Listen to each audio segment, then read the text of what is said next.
A bright, sunshiny day greets us from high atop Marvin's Mountain here in Masontown, West Virginia, as we get set for the midway point of the 2014 AMSOIL GNCC Series presented by Maxxis and AMA National Championship. Hello, everyone. I'm Rodney Tom along with Johnny Gallagher here today as we come to you from the heartland and basically the birthplace of GNCC racing, only minutes away from the Racer Productions office, which is, of course, the promoter and the dream givers of the GNCC Racing Nation, basically, and a lot of old and familiar faces are making their way back here. Not only are we close to home, but we're also close to the same types of terrain that actually built GNCC Racing as we know it. We'll get a chance to see a lot of rocky terrain, some mountainous type terrain, and also some tight tree sections that Barry Hawk's going to talk about here in just a few moments. But also, like we said, just an opportunity for a homecoming for the GNCC Nation itself. As well, we celebrate Memorial Day weekend this weekend, of course, paying honor and tribute to those fallen soldiers that gave everything for us to be able to live free as America. And we wish you happy Memorial Day weekend, and that's also, we welcome you back home to the GNCC Racing Nation. Let's go down and check in with Barry Hawk to talk a little bit about this track. Thanks, Rodney. We have an 11-mile track laid out here in the mountains of West Virginia. When they take off the start, as soon as they go in the woods, they're going to encounter a lot of rocks. Got a pretty good rock garden about a half-mile in. Once they get through there, they're going to head out to the 2-mile marker. Past the 2-mile marker, the pits are going to be about the 2.5. They go through the pits and they're going to drop down a hill, and there's a really interesting mud hole down there. It gets really wide. We ran it the past couple years, and if you pick a wrong line, you can get stuck in there. So picking good lines through there is probably going to be some good passing in there. Again, that's about the 3.5-mile marker. From there out past the 4-mile marker to the 5-mile marker. At the 5-mile marker, they're going to drop off of the side of the mountain down towards the Cheat River. They're quite a ways actually from the Cheat River, but kind of running on an old logging road. And when they get to the end of that logging road, they're going to make a turn right and go up a really long uphill past the FMF power point, really rocky. So line selection is going to be really critical in there.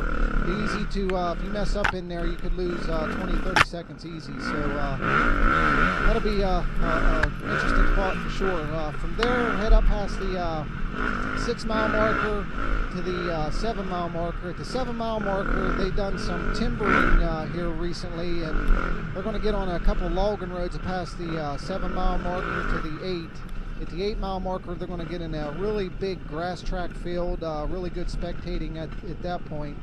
When they exit that field, they're going to go past the 9-mile marker. About the 9.5, there's another mud hole that in previous years here, there's not been much water in it, and this year there's a good bit of water in there, so they're really, it's going to be another place where line selection is going to be critical. So they get through there, they're going to head out towards the 10-mile marker and back to the 11 and tie in here at the finish. So in the mountains here in West Virginia, there's quite a big difference in terrain. You got a lot of rocks and some fields, some fast field stuff, so a few little mud holes. So should be good for the guys, should be interesting for them, and hopefully everybody enjoys the race, and it's an exciting race for everyone. Back to you, Rodney.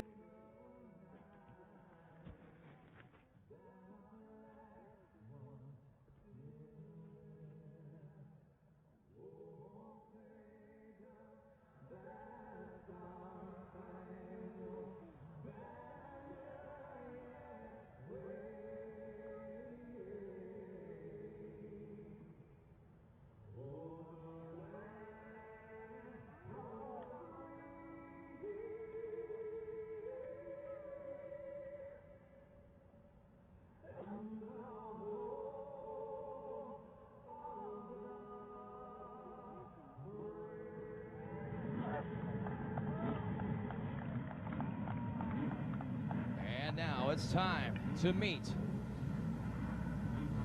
our starting lineup for this Rocky Mountain ATVMC.com Mountaineer Run GNCC.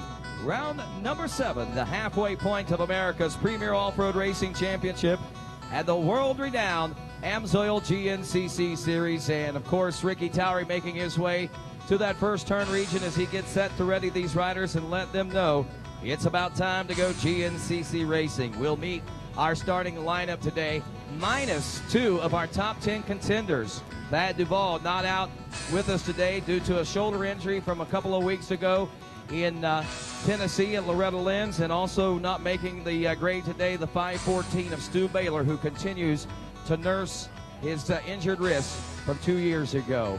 And as we turn our attention to turn number 1, we introduce to you today's starting lineup, beginning with our first place points holder heading into round number 7, riding aboard the number 112, a former GNCC champion as well as National Enduro champion. He hails from Hickory, North Carolina on an FMF factory KTM. He's Hot Rod Charlie Mullins.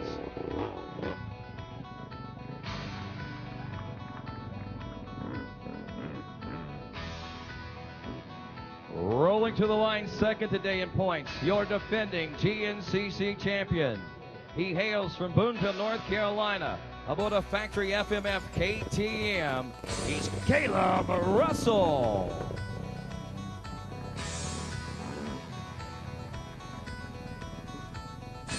Rolling to the line third today in points, aboard the number 4, a former GNCC champion himself from Australia on a Rocky Mountain ATV MC Infab and Pro Yamaha, Josh Strang.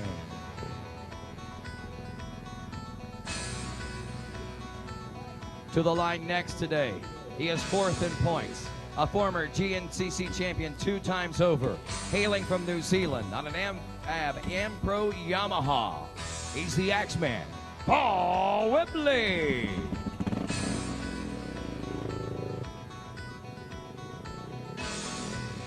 Rolling to the line today, 5th in points. He rides aboard the number 7, a teammate to that former champion. This rider hails from Cookeville, Tennessee on an Infab Am Pro Yamaha, Jordan Ashburn. Rolling to the line next today, aboard the number 3 machine from Crown Point, Indiana on a Rockstar Lucas Oil JCR Racing Honda, Chris Bach.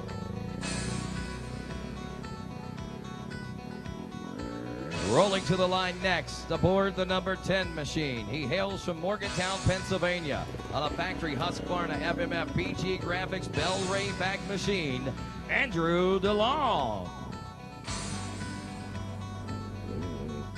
Rolling to the line next, aboard the number 12 from Moorville, North Carolina on an H.R. Palmer Thumper Honda. I believe taking a win last week at a local race series down in the South, and welcoming a former Japanese cross-country racing champion, Takeshi Koiketa. Rolling to the line next, he rides aboard the number 264. A former motocross and supercross great and now GNCC racer extraordinaire on a KTM backed by Rockstar and WMR Performance, Ryan Sipes. Rolling to the line next, aboard the number 9 machine. Hailing from England, a former XC2 Pro Lights class champion on a Maxxis Climb Dirtwise back KTM. He's UKJT Jason Thomas. Rolling to the line next today, aboard the number 16 from Morrison, Illinois on a Woodstock KTM, backed by Fly Racing, CD Boots, Maxxis, and PG Graphics, Adam Barnour. And rolling to the line last and certainly not least, a visitor from Australia on a Yamaha of Australia, Snap Fitness Thor-backed Yamaha, the number 400, Tom McCormick. And that, ladies and gentlemen, your starting lineup for this Rocky Mountain ATVMC.com Mountaineer Run GNCC. And one final order of business, folks. Let's fire them up and get ready to go GNCC Racing. Riders readying themselves now on this starting line, well over 200 strong, going to be tackling the mountainous terrain here in beautiful Masontown, West Virginia. It's Marvin's Mountaintop is where we're located. Thanks to Marvin Huggins and his family for once again rolling out the red carpet for what we call our homecoming here in the GNCC Racing Nation in the shadows of Morgantown, West Virginia, and of course the home offices of Racer Productions, the promoters and producers of the Grand National Cross Country Championship Series. We are home. We are glad to be here, and we are glad you chose to be with us here at the racetrack and around the globe on RacerTV.com with GNCC Live. We're so thrilled to see what's going to transpire here today with this mountainous and rocky terrain. Of course, we've mentioned so many times, this is kind of like the way this series was pioneered so many years ago, about 40-some to be exact, through these types of terrain, big rocks, steep hills and mountains, and of course deep mud holes, which a little bit of everything has been afforded these riders for today's racing adventure. It's 1 minute. 1 minute. Ricky Towery lets these riders know before we go GNCC racing here in the mountains of West Virginia, and Ricky gets set to signal these riders one more time. This time when the blue flag comes out, that will signal 30 seconds for the start of this race, and we'll be only moments away from rolling into history and looking at what the latter half of 2014 will be. But right now, folks, it's time to go GNCC racing as we shut them down, shut them down, shut them down. And I got to ask you, GNCC race fans, are you ready to go GNCC racing? All right, come on, GNCC Racing Nation. We're here in the heartland of the GNCC. I got to ask you one more time. Are you ready to go GNCC racing? 10 seconds. And row number one, the XC1 Pro, will be off and rolling at a Rocky Mountain ATVMC.com Mountaineer Run GNCC. $250 up for grabs in our whole shot award. Paul Whibley diving to the inside first, but it's going to be Caleb Russell stealing the thunder and stealing the show. And look at that, UKJT Jason Thomas opening up in a top 3 position there. This could be the day that we see Jason Thomas start to make hay while the sun shines. We are familiar territory for him, folks, as this is what it's like back home in England for him as we get set up the XC2 Pro lights. Grant Baylor, Shane Huffman, Lane Michael, Trevor Bollinger, Jedediah Haynes, Sam Evans, Chris Douglas, Michael McGinnis, Zach Love, Derek Allen, Alex Behart. Also, we got Lyle Schmidt, Ricky Russell, Nick Davis, Jesse Grome, Kevin Bevadines. Also, we got Philip Cheney and Ryan Eccles and more in 10 seconds. Include Kenneth Gilbert, Travis Teasdale, James Glover, Mark Horesco, Matt Harrington, and Colin May, all the way from New Zealand. May joining us as a part of the efforts of Paul Whibley, bringing his buddy over from home. And we got another $100 whole shot award. This one going to the number 22 this time off the gate. This is Chris Douglas out of Cincinnati, Ohio on the KTM, taking that early lead as we now move our attention down to row number 3, and it is the 258 class with riders like Craig DeLong, who has seen the top amateur overall result several times this season. Ben Parsons, Mason Pratt, Sam Shaver, Austin Lee, Lucas Statham, Spencer Burke, Nolan Cypress, Sean Benhart, Dylan Stout, Caleb Ward, Derek Gasper, Mason Atherton, Jimmy Franks, Devin Clugston, and Alex B. Roth in 10 seconds.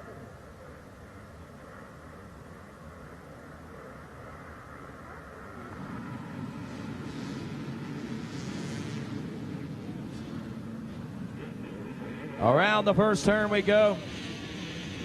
The 27 of Craig DeLong on that Husqvarna from Morgantown, West Virginia, or Pennsylvania. He is the little brother of Andrew DeLong in the XC1 Pro class. 4-stroke A lights class, Brady Myers, Alex Teagard, Luke Parsons, Tyler Braniff, Mac Jones, Van McCarron, Evan Earl, Ryan Slopko, Ryan Pendeville, Nathan Zicklow, Tanner Way, Cody Cheppers, Tristan Landon, Jake Froman, Andrew France, and Aaron Coxon. Ready to roll on Ricky Towery's cue as he readies these riders in 10 seconds. 4-stroke A lights.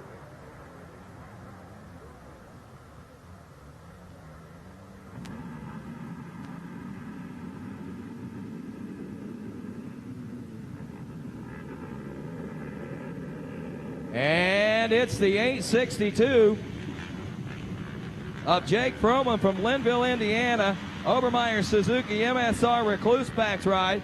Good to see the Suzuki folks get back in. Keith Obermeyer actually telling me Suzuki's looking to make a way and pave the way back into the GNCC racing.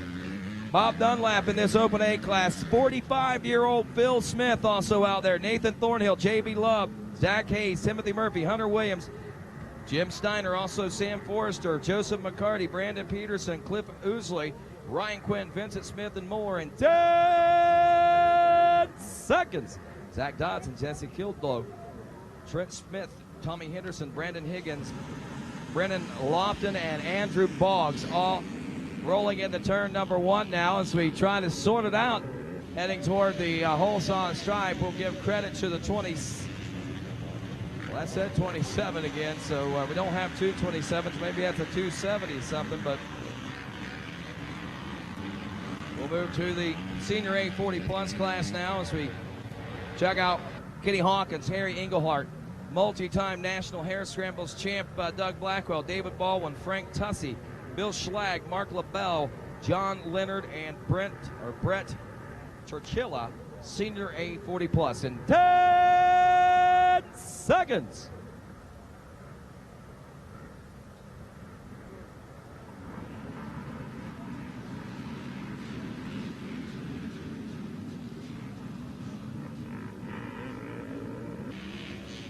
Event A 30 plus class coming up next as, missed a number on that one. We got us a Kawasaki out front. I would almost have to say, I'm not real sure. That's event A coming up next. Joe Marsh, Shotgun Sean Remington, Big Jim Steiner, Joseph Kessler, Matt Bosch and Freddie Bain, Mark Greenwald, Chad Tallman, John Beaver, Kirk Allen, Curtis Ryan, Josh Nickel, ready to roll in 10 seconds.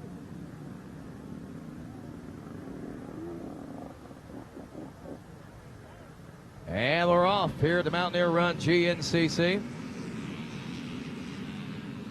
Big Jim Steiner actually getting a good jump off the line. Go Big Jim. Steiner, a 45-year-old man, giving up as many as 15 years to some of these riders in this class. Okay, he's 43, 13 years. 200A class coming up next. Logan Papool, John Hugel, Zachary Ferentz, Christopher Venditti, Clint Masters, Michael Pillar, Brandon Gehring, and John Johnson. Ready to roll in 10 seconds.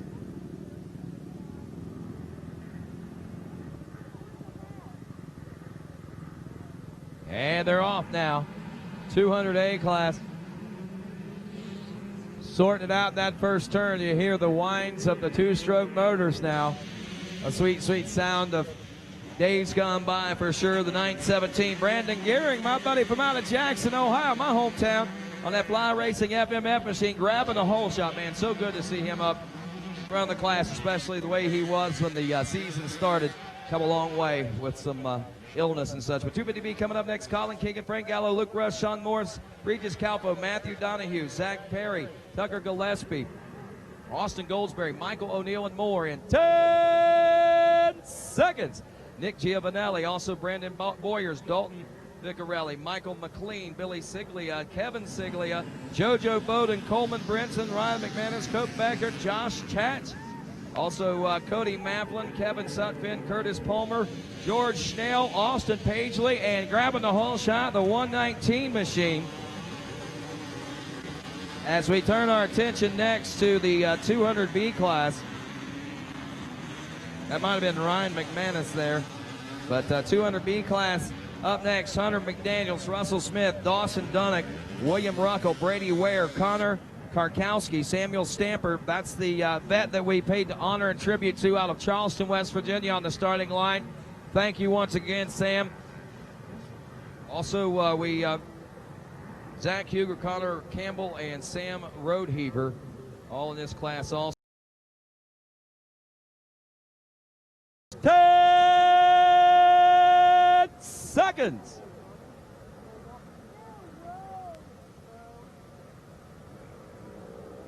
And a green flag flies on this one.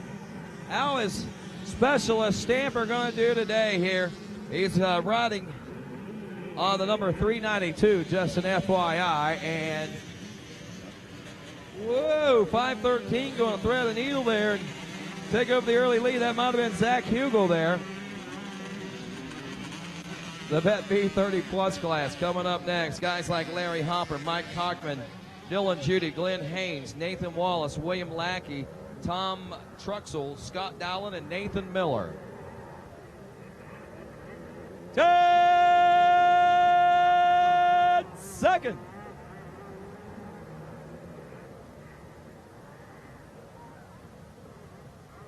Vet B 30-plus class off and rolling now. A good jump off the line. 106 machine of Larry Hopper out of Tarentum, Pennsylvania on a Hopper Transport Crossroads Motorsports machine. Good jump, but it's that Honda-mounted pilot. I think that's William Lackey taking the early lead there. Open B class coming up next. We're talking riders like Ryan Edmond, Andrew McQuaid, Jeremy Randolph, Sterling Daniels, Devin Gold, Josh Adkins, CJ Seitzinger, Tyler Anderson, Jeremy Pascal, Matthew Stanley, Zach Kars, Jordan Burkhart, Randy Miller, Bill Zavindi, Clint Wagner, Rob Cavanaugh, and Daniel Soldovnik in 10 seconds.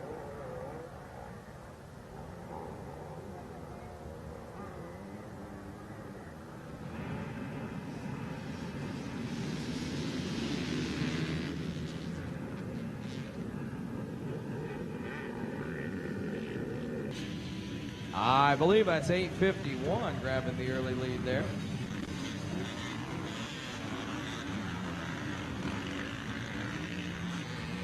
Moving next to the senior B 40-plus class, Scott Campbell, Michael Bryan, Tom Cunnick, Michael Michelini, Leon Whitaker, Eric Robinson, Michael Long, Jay DeBerry, and Mark Federico. Senior B 40-plus class ready to roll on cue. 10 seconds.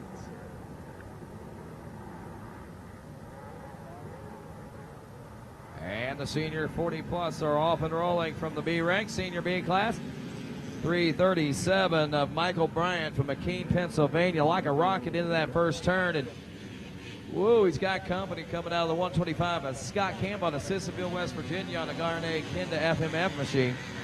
That looks like it could be. Look at that. They're going at it still. Turn 3 now. 4-stroke B lights. Matthew White, Justin Leonard, Garrett Duncan, Trey Jefferson, Christopher McManus, Michael Tetlow, Kyle Gray, Luke Ross, Colton Hawk, Corey Sprouse, Garrett Coe, Brian Emery, Alex Ankrum, Austin Evans, Braxton McGee, and Braden Moore in 10 seconds. Our final row, the 4-stroke B lights class, over 200 riders now heading in and around the course here at Marvin's Mountaintop. That might be Trey Jefferson on the O'Neill Kenda Pro Motion machine. That's exactly who that is, grabbing that early lead out there aboard the 283. So Jefferson grabbing the early lead in this one. And that is our final row of riders off and rolling into the mountains of West Virginia here. And as this race comes to life and sets the stage for a 3-hour racing extravaganza, I want to let you know, those of you folks listening along and watching along on RacerTV.com, that we'll be back with more GNCC Live right after this. Twins have notoriously been very hard on crankshaft because that big long stroke of those 2 cylinders just flexes the crankshaft around. So we were seeing bearing issues. Research development people at AMSOIL could show us that it was likely an oil problem. And they were correct. That was the issue. Instead of having to redesign the engine, I just had to do a better quality oil.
Thad Duvall, Adam McGill, Jared McClure, and many others.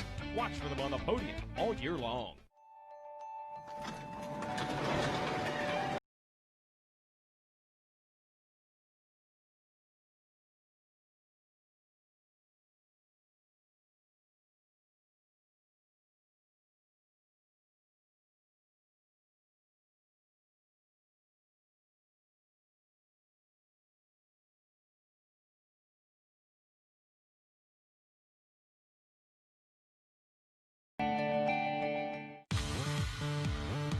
They're the best off-road riders in the world, and they're coming your way every day on RacerTV.com.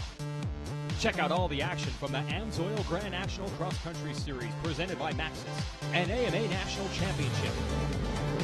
With live race coverage every week and weekend wrap-up shows, RacerTV has everything you need to know about the fastest riders in the woods. It's all on RacerTV.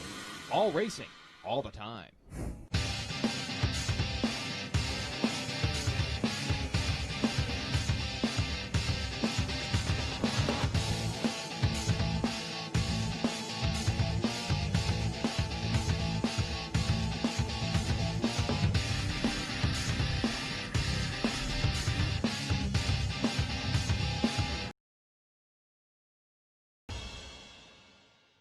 Find your flow with Maxxis tires.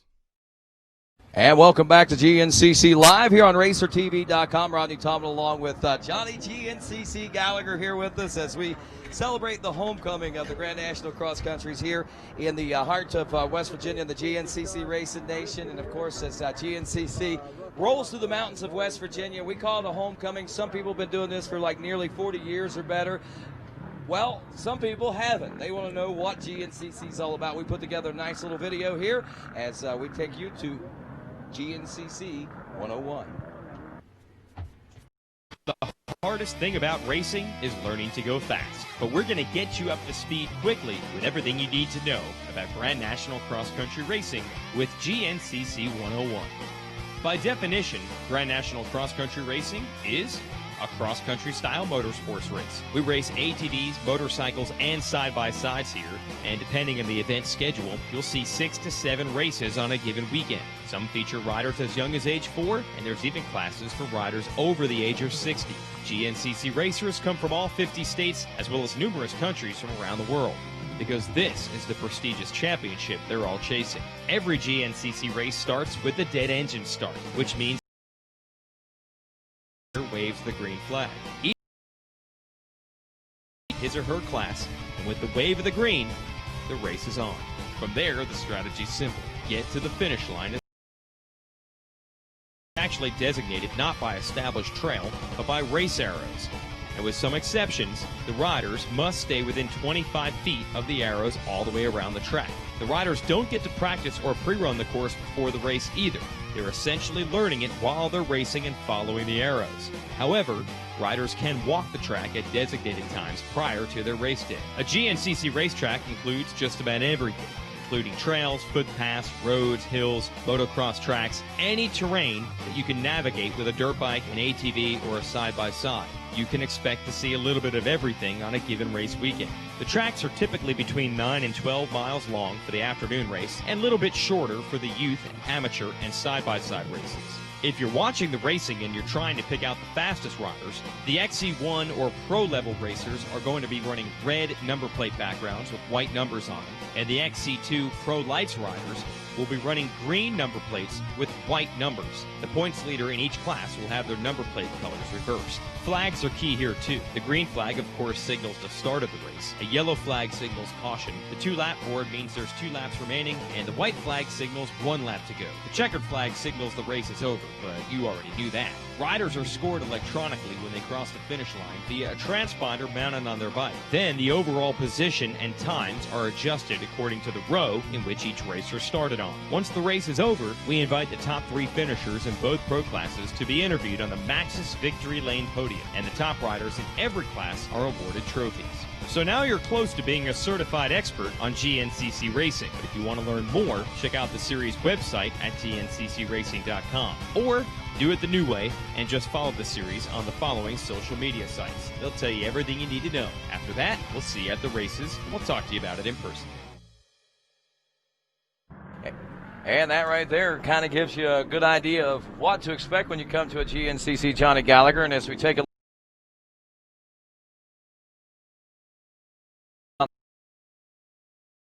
that hole shot and continuing to hold on to the lead right now is Charlie Mullins in that number 2 spot. No real surprises there, but look what's going on back there in 3, 4, and 5 right now, Johnny Gallagher. Jordan Ashburn, who I talked about, said, he got a podium earlier in the year, and he said that he's been doing consistently well, but not well enough. He's ready to get back into the podium position contention, and this is a great way for that youngster to start out. Normally, when he starts out here, he usually hangs out pretty close to this spot all day long.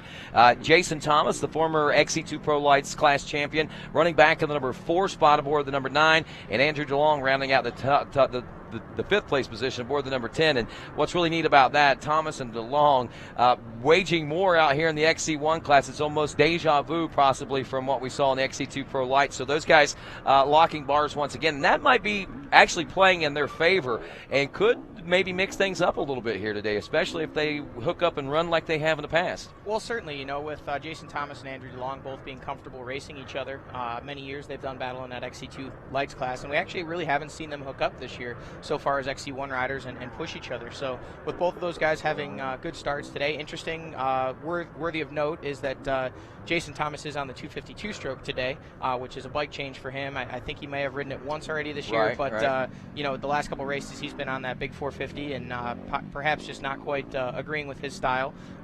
He's a smaller guy and coming off of the Lights bike, it's a closer fit for him, which is essentially the same machine he was riding in the XC2 class at points throughout last season. Again, as you said, no surprise to see Caleb Russell out front and Charlie Mullins in that number 2 spot. Those guys have kind of set themselves out there, and I'm sure they've got some company up front there within the top 5. Those guys all seem to be pretty tightly knit together there, but those guys getting to the front is a signal that it's probably going to be a fast pace here early. Caleb obviously not wanting to let Charlie go into checkout Charlie mode early, and with back-to-back wins for Charlie Mullins, it's good for him to be up there and pushing Caleb early, and it's going to be interesting to see exactly how it plays out in terms of who can push the pace early. And I think we actually had a chance to speak with Charlie earlier today.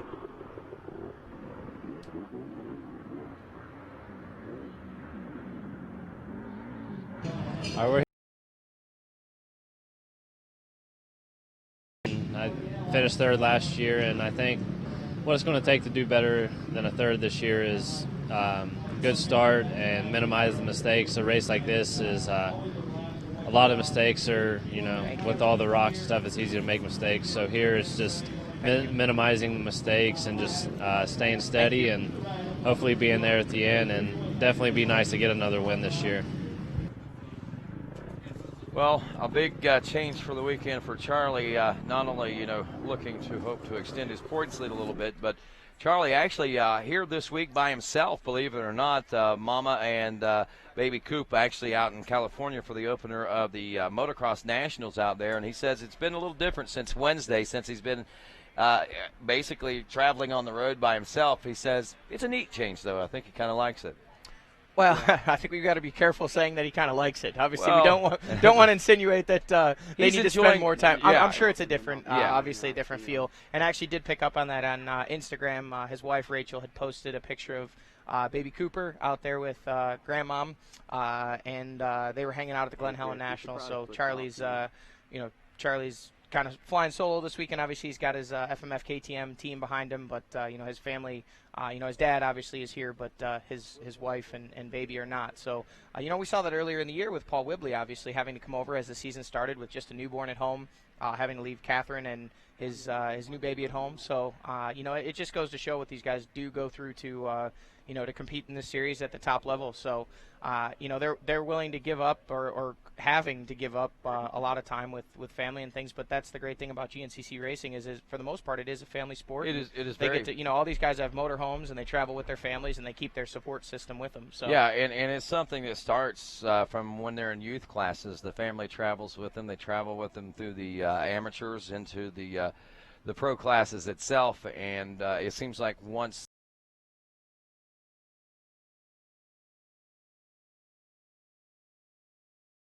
one thing that's kind of neat and unique about GNCC racing and off-road racing in America, this particular, and not just this particular series, but as far as the national and the caliber series it's pretty unique in and of itself, I think. And as we see our leader Caleb Russell check through here with Charlie Mullins appears to be hot on his heels.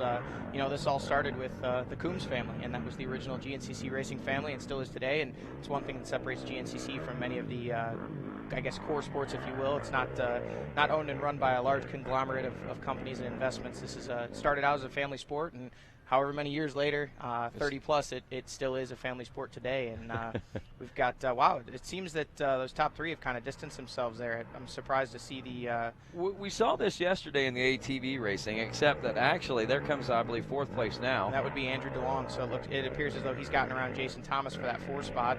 But early here, it looks like Jordan Ashburn is really giving chase with Russell and Mullins, not wanting to let those guys get away, keeping them real honest. And there's Jason Thomas now in the 5 spot as he squirts through the frame there. Yeah, and Jordan, he seemed to have a different air of confidence about himself today, a little more hunger, it seemed like, as we rolled into today's racing and through those pre-race interviews that we did here at the racetrack this morning, and had a chance for the race fans here to get to meet and greet with him a little bit. So, he's hungry. He wants that. He feels he's got the abilities and capabilities to do what needs to be done, and I think he's showing that early on in the race. And maybe a little fire lit under his tail there. And one thing from a physical standpoint, and this may be lost in translation with some people there. I mean, obviously these are the top motorcycle riders in the world.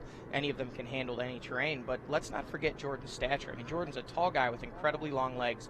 These guys are going to be doing a lot of paddling today. They're going to, when I say paddling, I mean they're going to be riding with their feet off in some of these rock sections, and essentially Jordan and the taller guys, Chris Bach, those guys, basically they have rudders that they can kind of stick out to right themselves as things get a little squirrely. And I've heard it said many times over the past few years that Jordan likes the mud. His dad will tell you that, his crew will tell you that, and although this certainly is not a mud race, we're 80-degree temperatures here today, and it's actually quite dusty on the majority of the course, as it was yesterday. But those rock sections, in a lot of ways, are much like the mud, that you need that extra stability. So for him to be able to stick those legs out and kind of catch himself in those unsure sections of the race course is a big advantage for him, as opposed to someone who's shorter in stature like Caleb Russell. He has to rely on his trial skills to stay up on the pegs to keep that bike moving forward and in the right direction. And Charlie as well. Charlie and Caleb are both smaller guys with kind of shorter legs, and they don't have the long giraffe ish build that Chris Bach and Jordan Ashburn and have. The funny thing about all this is we know, and we talk about Caleb Russell being a technical rider, and that's something that's been kind of new over the last year or two, and we've really harped on it a lot this year because we've seen this rider's technical skills really advance over the course of the last few years. And this morning, whenever I talked to Caleb, he was telling me that 3 years ago he hated coming into a race day like today. He looked at these technical conditions, and he basically would beat himself up and beat himself before the race even started. But he said, I don't know what happened. He said, but anymore, the more technical it is, the more fun I have. And he said, honestly, he says, I enjoy racing GNCC, but just because of the change-up and the switch of things, he goes, I'm really enjoying the enduro cross type of riding and racing probably more than anything I've been doing as of late. And one of the things that you mentioned and we've talked about in the past is bike skills, and part of Caleb's training, as we see him go through the shot here, is and it appears he's pulling up. No, there's Charlie. He's still keeping him honest. It'll be interesting to see exactly how far back Jordan Ashburn is as we kind of look on our clock here. Just less than 5 seconds, so he's still right there in that battle. But Caleb practices a lot of trials riding, both on an actual trials bike and on a bicycle. And here's something else that he said. He said, I've actually gotten better on my motorcycle doing trials riding than I have on the actual trials bike, motorcycle, and bicycle he's got. He says it's amazing to me that he's able to achieve that whenever he was, and he even said it himself. He said, I don't know what happened. He said, I was just a rider before, but now it's just, like you said, bike fit. He's won with the bike. And what's really neat about this is, we talk about homecomings. This is kind of a homecoming for him. I know that he grew up in Ohio, but his dad and everything from Morgantown, West Virginia, and he actually lived here for a while and was able to establish some roots and some friends and stuff. So he says, I feel like I'm at home whenever I'm here in Masontown, and I think that's pretty neat. And speaking of that, here come our leaders now into the finish line region as we check in with the front run, and that is the number 1, Caleb Russell, the rider that we've been talking about, and talking about how talented this rider is, and he is very talented, but also another talented rider not far behind, about 3 seconds, Johnny, is Hot Rod Charlie Mullins, the current points leader, who enjoys about 12 seconds or 12 points over Caleb Russell in the championship points race. There's Jordan Ashburn, and like you said, man, it seems like he is laying chase to these guys early on, not wanting to let them get out of sight. He's actually only about 6 seconds behind the front two right now. Andrew DeLong, here's not so much of a surprise of sorts. I seen Andrew this morning. I said, Andrew, how you doing? He gave me one of those, and I looked at him, and I just kind of like, what do you mean? Kind of like, that was a stupid answer. And then he smiled real big and gave me a thumbs up. And I think maybe his demeanor, I seen his demeanor change, and it's translating out here on the racetrack right now. Whether or not that's what put him up here, I don't know. But well, you know, I think the change in mindset, it really clicked. I saw it click for him right there. Yeah, you know, I mean, we talk about, you know, you were just mentioning Caleb with his kind of hometown attitude. You know, these conditions are a lot like where Andrew DeLong grew up and riding up in, you know, around the Shamokin, PA area. You know, Chris Borich is from there, and those guys, they ride together a lot. And having ridden at their places, it's a lot like here at Morgantown, where, as we said before, Caleb Russell grew up. And now checking in, this is a bit of a surprise for me. I'm going to be honest with you. Ryan Sipes checking in. I did not anticipate that he would be doing this well early, and we see Josh Strang riding, and I'm going to butcher this poor guy's last name, but McCormack, I believe, as opposed to McCormick. And I believe Josh has actually brought him over here to do some riding, and then Chris Bach checking in just behind Josh Strang. So those guys are, you know, possibly.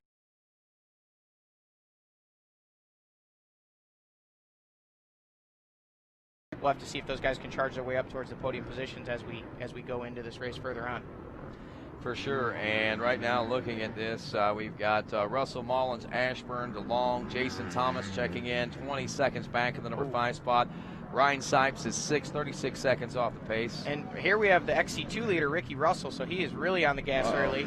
And Paul Wibley working his way now. Don't know if our cameras actually caught it, but Wibley had a third turn crash and spent some time on the ground, picked himself up, and rode away quite slowly. So it looked like he was doing that's not good. I talked to him this morning, and, you know, we wondered if he was suffering from injury or anything like that, and he said, yep, it's no big deal, no big secret. He said, about a month ago, I had a practice crash. Didn't break any ribs or anything, but what he did was he messed up his sternum pretty bad, and he says it's about like a rib break or something, and it's just taking a long time to heal. Now we're starting to see the rest of this XC2 class check in, so obviously Ricky Russell has set a torrid pace here early and pulled out a lead, which we saw him do a couple times earlier this season. Looks like we had in the second place position, that was we had Nick Davis, and then immediately behind Nick, we had Lane Michael. So that's another hometown boy, Morgantown born and raised, and has put in some phenomenal rides here over the last couple years. He has, and last year, the XC2 Pro Lights class, this was his first ever podium. He said today he hopes it'll be his win. And I definitely don't think that's out of the question for Lane. I mean, he's been riding very well. He had some off-camera heroics at the end of that Loretta Lynn's race just 2 weeks ago, where he made the pass on Jesse Grom for the final podium spot, just, you know, inches before the finish line. And the way he charged out onto that motocross track, it was obvious that he was in pursuit of a podium and, you know, working his way towards getting that first win. So what a great way to do it, you know, here today in front of his hometown crowd. For sure, and, you know, even he mentioned that, you know, being at home, it seems to kind of lift his level of confidence, as well as, you know, just having that extra advantage out in the woods. It gives you that mental edge as much as it does, well, probably more so than a physical edge, to be honest with you. Hey, here we see Caleb Russell now checking through, and this would be the 1 mile marker. So, and he's starting to pull out just a little bit of a lead over Charlie Mullins. So you have to wonder, you know, obviously with these guys out front, you know, we know their speed is very impressive and potent when it's put to use. And you can see now they've really started to stretch out over Jordan Ashburn. So we can kind of make an assumption here that, you know, a lot of times talking to these guys, and, you know, having done this myself many years and watching, you know, how the front guys do it, although sometimes I'm not exactly right there with them. Sometimes I am, but a lot of times what they'll do is they'll spend that first lap learning the track, even though they've walked it And then once they get comfortable, that's when they'll really wick it, when they come and they finish that first lap. Now, you made mention a few moments ago, and I think it is kind of surprising if we take a look at the times. That's wow. There's correct me if I'm wrong, but I think Andrew may have made up a little bit of time there on Jordan. So it may be a combination of Caleb and Charlie picking it up a little bit at the front, and Jordan may have ran into some struggles. Now, I will say that this being the 1 mile marker, we don't get to see the whole entire track, but having raced it yesterday and these guys are running the same layout, this is really the most treacherous part of the track. From the start, or from the finish line, if you will, from the start of the lap until about the 2 mile marker, we have the FMF power point, which is just before the 6. I believe it's between the 5 and the 6, which is a very technical section. But as a whole, this section of the track, from the start until about the 2 mile marker, is where your big loose rocks are. It's where your loamy soil and everything's moving each lap. The lines are changing. This is where we're going to see a lot of action today. And for sure, as we take a look at the XC2 Pro Light standings, Ricky Russell, as we told you, leading Nick Davis, Lane Michael, Trevor Bollinger in 4th, Grant Baylor, your defending champion and points leader, if memory serves me correct, back in the number 5 spot. Jesse Grome, your Dirtwise rider, in 6th. Chris Douglas, who got the whole shot out there, in 7th. Sam Evans running in the number 8 spot. We got Kevin Buenavides in the number 9 spot, and Shane Huffman, who is capable of wins, aboard the number 11, back in the number 10 spot. As we told you, Russell Mullins, Ashburn 1, 2, and 3. Looks like DeLong may be closing that 20-second gap up between 3rd and 4th. Thomas back in the number 5 spot, Ryan Sipes 6th, Tom McCormack in 7th, Josh Strang in 8th, Chris Bach in 9th, Paul Wibley rounding out the top 10 with that sternum injury. And you got to be wondering if Josh Strang right now is thinking, what am I doing bringing that guy over? He's beating me right now. Yeah, we actually did just see, going through our shot there, we had Ryan Sipes, Josh Strang, McCormack, and Chris Bach all came through, and we had an opportunity to speak with Josh Strang a little bit earlier today and get his take on how things would possibly play out. This year has been good for me. I've had a bunch of third places and been pretty consistent all year, and we're at the 7th round this weekend here in Masontown, West Virginia. So last year for me was the first time I raced here, and it was good. It was a little rocky, a little bit more northern type GNCC. Track was technical, so for today I'm looking for a good start. I really need to run with those KTM boys to have any chance at winning, so that'll be the plan, get a good start, run with those guys, and then be with them at gas, and then just try and stay with them. They've been getting away towards the end of the races, and just finish strong really is important for me. Well, Josh, expecting and hoping for good things. Get that season turned around here, obviously, and starting out with fairly strong ride as we check in. There's Jordan Ashburn. The gap's starting to open up now between himself and the second place ride of Charlie Mullins we saw on the shot there a few moments ago. Going through the pro pits, that's out near the 3 mile marker. They'll dive down and left out of this auxiliary pro pit area where the 3 mile mark is located. But Charlie and Caleb not too far off pace. Actually, Caleb can see in his rear view mirror Charlie. So Charlie's in that comfort zone right where he needs to be. And you know that in talking with him, he's not going to be pushing any envelopes or anything anytime soon. There is Craig DeLong in 4th, and Johnny Gallagher. I was telling you during the presentation there of Josh Strang's interview, we were talking about yesterday's XC1 Pro battle in the ATV side of things, and how untraditionally things started out with the big gaps in amongst the leaders on that first lap. Jay Shadron as much as a 43-second lead on the first lap, and down to 6 seconds on the second lap after the second lap. But there were also other positions behind. Chris Borich was a big gap. Behind the third place ride was another big gap. And it wasn't until you got into the 6th and 7th place positions it started tightening up, it seemed like. And you got to wonder if maybe that might be what we're going to be in store for here today, if things are going to tighten up. But it's really hard to tell, especially in these types of conditions. I know we have well over 200 riders on the racetrack today, Johnny, but we also have about 11.2 miles of course that should be able and capable to spread these guys out pretty thinly, that they wouldn't create much of a factor as far as the race is concerned. You know, the whole idea behind this right here, of course, is to win that first place position. And there's something really neat and unique about, and I keep talking about it. I know I mentioned yesterday, and I call it the Pioneer GNCC. It's actually the Mountaineer GNCC, but to me, this is a pioneer round of GNCC racing. And Yeah, you know, it's special because it's a homecoming. It's the midway point of the race. And, of course, we've also got a very special trophy that we were able to acquire for this particular event. And we got this nice little piece on that.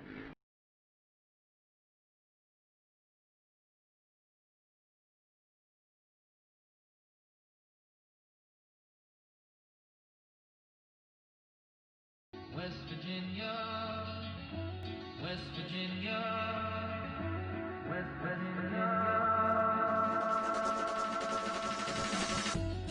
The symbol of freedom, the personification of a state, and the mascot of West Virginia University, the Mountaineer is a household name and object to the residents of West Virginia. One of the most beloved of all West Virginia athletic traditions, the Mountaineer mascot first appeared at WVU sporting events during the 1934 and 35 seasons. Picked annually from the student body, the tradition still stands today. Ask any West Virginian about the Mountaineer, and you'll get a collective response.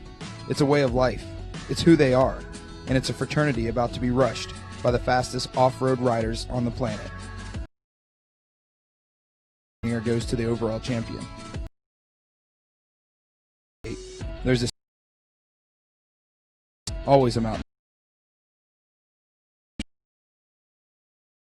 Given the title and welcome to the blue and gold family. This week's round 7 of the AMSOIL GNCC Rocky Mountain ATVMC Mountaineer Run is located just 12 miles from Morgantown, the home of the Mountaineers and home to the offices of MX Sports, Racer Productions, and RacerX Illustrated, the heartbeat of off-road motorsports in America. While we now know what the Mountaineer means to West Virginia, we know too what the Mountaineer means to off-road motorsports.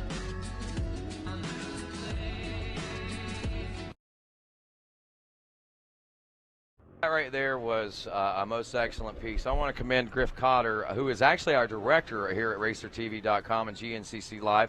Does the technical directing end of things out there. And what a great, excellently shot. It was a very well prepared piece, and a lot of good information in that too, man. That particular Mountaineer trophy, I think, will hold a lot to the people that win that one. Yeah, absolutely. You know, I actually Walker Fowler won yesterday, and was hanging out in his motorhome last night after the race, and just kind of chilling and looked, and the little Mountaineer was chilling there watching a little bit of the Outdoor Motocross National with us, so he was enjoying it.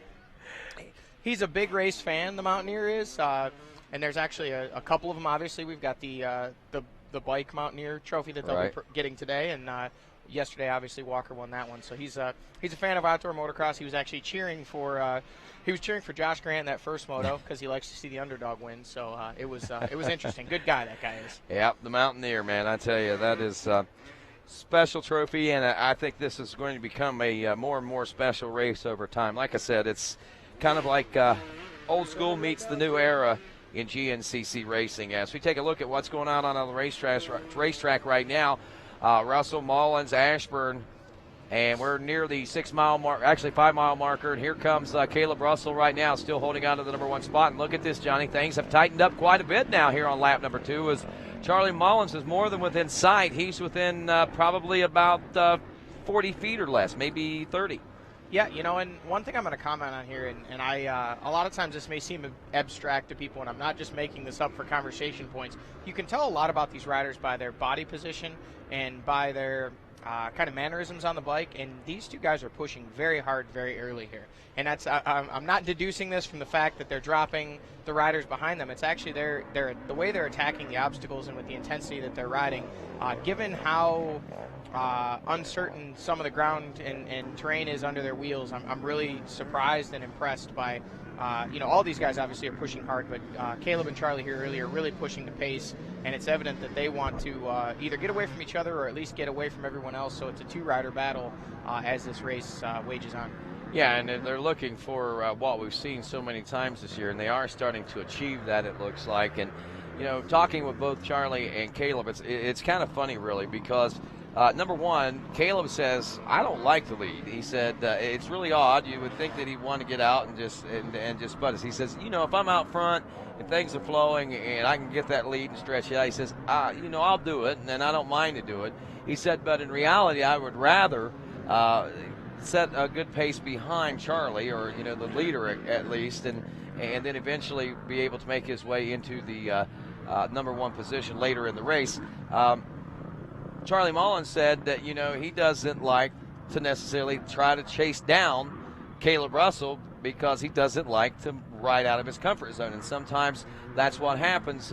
Caleb, if he gets out front and he goes on such a run and gun out there, that whether or not he's out of his own comfort zone, he puts Charlie in that position, and he says, I'll run it sometimes and I'll ride it just to try to take the win, and has. We saw it the last 2 rounds, as a matter of fact. But he's not liking where he's at right now.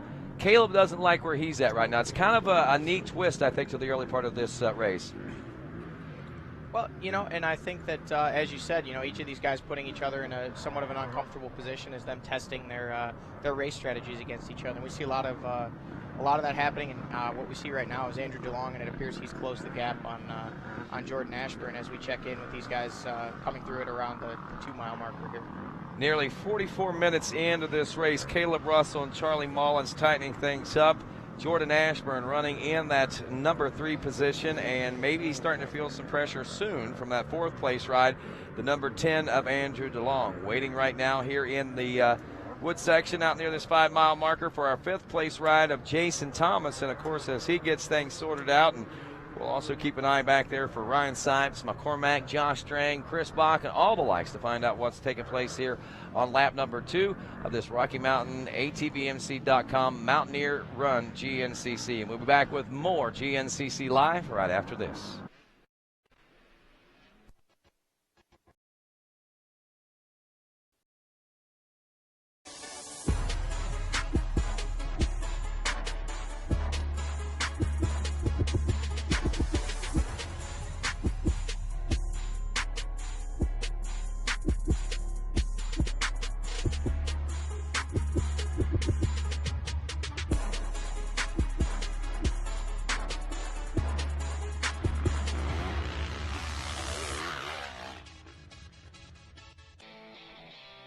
The top racers choose the Sunstar Work Z stainless steel rear sprocket. Featuring an offset tooth design for self-cleaning, it's up to 40% lighter and 3 times more durable than standard steel. Teamed with the Power Drive countershaft sprocket and Works triple guard sealed ring chain, you've got unbeatable performance and durability. Sunstar drives Ryan Sipes, Thad Duvall, Adam McGill, Jared McClure, and many others. Watch for them on the podium all year long. Motocross, for me, has never been about the fame or, the money. I mean, it's always been about having fun on my dirt bike. First time I ever got on a dirt bike, it was like the gnarliest adrenaline rush that I'd ever experienced, and I wanted to keep doing it. There's so many different emotions and feelings that go into riding that I can't even explain to someone that's never been on a dirt bike. I mean, it's something that you really have to experience to understand. Evans waterless coolant solves your overheating problems.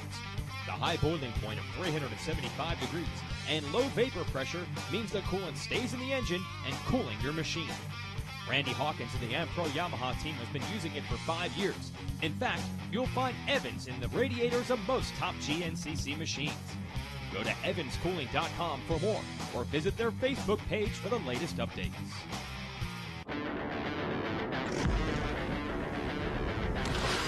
Sometimes you come across something so different, you just have to stop and check it out.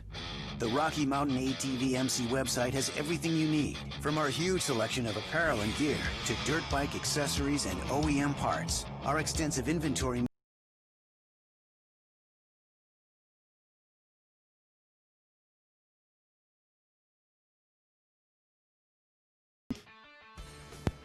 And welcome back to RacerTV.com's GNCC live from Masontown, West Virginia, in the shadows of Morgantown, the home offices of Racer Productions, of course. And there we get to see on RacerTV.com a shot of the office itself, and that is the Moto Museum, the GNCC and Motocross Museum. There's things there from off-road racing from around the world, around the United States, and some of the key memorabilia from some of the most exciting things that's ever taken place in motocross and GNCC racing history. I mean, Juha Salmon, there's all kinds of stuff over there dedicated to Juha. There's Ricky Carmichael stuff. I mean, it's just really, there's I mean, it's an endless catacombs of information and history that is housed only 15 miles from where we sit right now. Absolutely, and I've actually had the opportunity to go and to check out the museum. It's really interesting to see how far GNCC and off-road racing has come under the direction of Racer Productions and MX Sports and all of the conglomerate of companies and letters and names that make up the off-road racing industry here. As you said, I mean, we saw a banner from Juha Salminen, a multi-time GNCC champion who came here from Finland. We've seen we saw a jersey there from Tracy Checo, 9-time women's ATV champion. Barnhart. Barnhart, I know from experience having been there, there's things there from Mark Hyde, a 4-time Blackwater winner. Which is really what started kind of the whole GNCC thing. The Blackwater 100 in Davis, West Virginia, which is not far from here either. So West Virginia as a whole is kind of the home roots for where this all started, and to be able to come back here and race so many years later, and the birthplace of GNCC racing, it very much is. And to be able to come here and do battle in these hallowed grounds, just so near the home office of what gets this all, the heartbeat of it all, is it's a great opportunity and some great terrain. From my personal standpoint, I don't necessarily love the rocks, but it is, as we say, that's what GNCC racing is all about. It's a tough technical course. We heard several of the riders make mention in their interviews, and I'm sure on the podium later today we'll hear them say, man, this was a tough one. It's one you really got to stay on. We heard Charlie Mullins, Josh Strang, all those guys mention minimizing mistakes. And that's in GNCC racing. That's not just a term that they use as kind of an interview filler. They actually do mean that. I mean, this is 3 hours of racing and some of the toughest terrain that Mother Nature can throw at you. And for these guys to do it at the speed they're doing it, they really do need to stay up on their game and minimize those mistakes, because one mistake, even if you're riding at the highest speed and the greatest pace out there, a mistake can be so costly. Oh, yeah. They just can't afford it. And they're magnified. The higher speeds and the faster you're going, the more magnified your mistakes are, because they have tougher repercussions, it seems like. And right now, as we were saying there a moment ago, we've got the XC1, the XC2. We always try to take a look at some points during the race, see how other classes are shaping up as far as the overall is concerned. As we take a look at the overall standings right now, it is Ricky Russell who is checked in 6th place overall after time adjustments. Then in 11th place was 2nd place rider Nick Davis, who was about 36 seconds behind Ricky Russell. So Ricky Russell's got a good start as far as things go in the overall standings here today. He may be working on possible top 5 and even working even further into maybe a top 3 position, where we've seen him come close to on a couple of different occasions so far this season. Right now, as far as top amateurs are concerned, Austin Lee, the 123, we saw him out there getting ready on his Husqvarna ride, and he was looking for his position on the starting line, and he just kind of meandered his way around. Felt like he was at home, obviously, and he starts out in 2nd place in the 258, or actually, 25th place in the 258 class. That's overall. He's 1st place in this class, but 25th overall. So right now he's top amateur, I guess, in short, Johnny Gallagher is what I'm trying to say in a long way. A long way around it, I guess. But and just a few seconds behind him there, we see Craig DeLong, who was our top amateur at the last race at Loretta's, and several times already earlier this year. Yeah. So, and we saw those guys battle early on at Loretta's, and then I believe it was Mike Witkowski who ended up in that 2nd place position in the amateur battle behind Craig DeLong, and didn't see his name up there yet today. So, but Hunter Williams, the 333 out of Rocky Face, Georgia, Open A class leader, is not far off pace either. Now he's 36th place overall right now, but he is like the 3rd place. No, I'm sorry. I missed a couple of 4-stroke A lights guy, but he's 36th place. He could be a contender today. Also, Jake Froman, who is in 30th place from the 4-stroke A lights class. A lot of different classes inching their way towards a top 20-some position, and possibly even top 20 and top amateur overall honors today. So this ought to be exciting. And again, it gets back to the point of any man's race. Anybody can come out here and win one of these. Any one of these amateurs can come out and take top amateur overall honors today as well. And that's what I like GNCC so much about GNCC. And to me, that's what GNCC racing is all about right there. Yeah, and what we've seen throughout this season and throughout much of the last few years is these guys obviously, in this case today, I believe the 258 class was on the 3rd row. So these guys are working their way through, some of the guys that are just outside the top 10 in that XC2 class. And as the race progresses, they'll even start working their way through some of the guys outside the top 10 in that XC1 class. They work their way up through that overall, not only on corrected time, but physically. So it's a little tougher at the beginning of the race.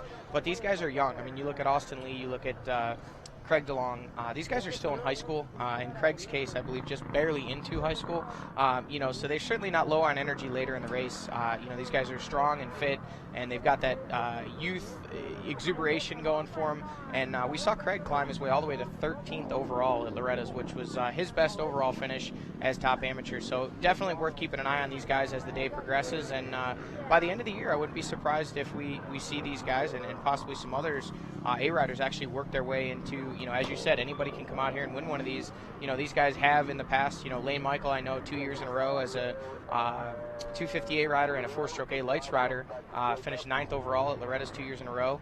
So there's definitely the potential for these guys to get in there and mix it up within the top 10 overall positions. Leaders due in about 3 minutes or less. Caleb Russell continues to lead. Charlie Mullins, I believe this shot, correct me if I'm wrong, Jeremy, but I think this is out near the 9, and that's only puts us a couple of miles from the finish line. Yeah, this is the 11. Okay. Actually, as we Half see mile or so from here, it goes across the valley, and right here from our RacerTV studios, we can, if we could kind of see out the side, we can see a long straightaway that goes up over on top of the Marvin's Mountaintop Mountaineer ridge here, and it actually runs along the backside and then drops down through another rock garden to the finish. So these guys, at this point, this is within sight of the finish line just about. So we should be seeing these guys again checking in here just within the next few moments, and it'll be our next opportunity to see just how things have shaped themselves up over the last couple miles of racing. Last we saw, obviously, Caleb Russell leading with Charlie Mullins in hot pursuit, Jordan Ashburn in that number 3 spot, and Andrew DeLong in 4th with, as last we saw, Jason Thomas still rounding out that top 5. Those guys, obviously Caleb and Charlie having a little bit of battle up front, but it seems like and here's Caleb coming through now, so we'll get an idea of just how much of a lead he's been able to pull out, and not much at all. So those guys pushing the pace early and matching each other wheel for wheel.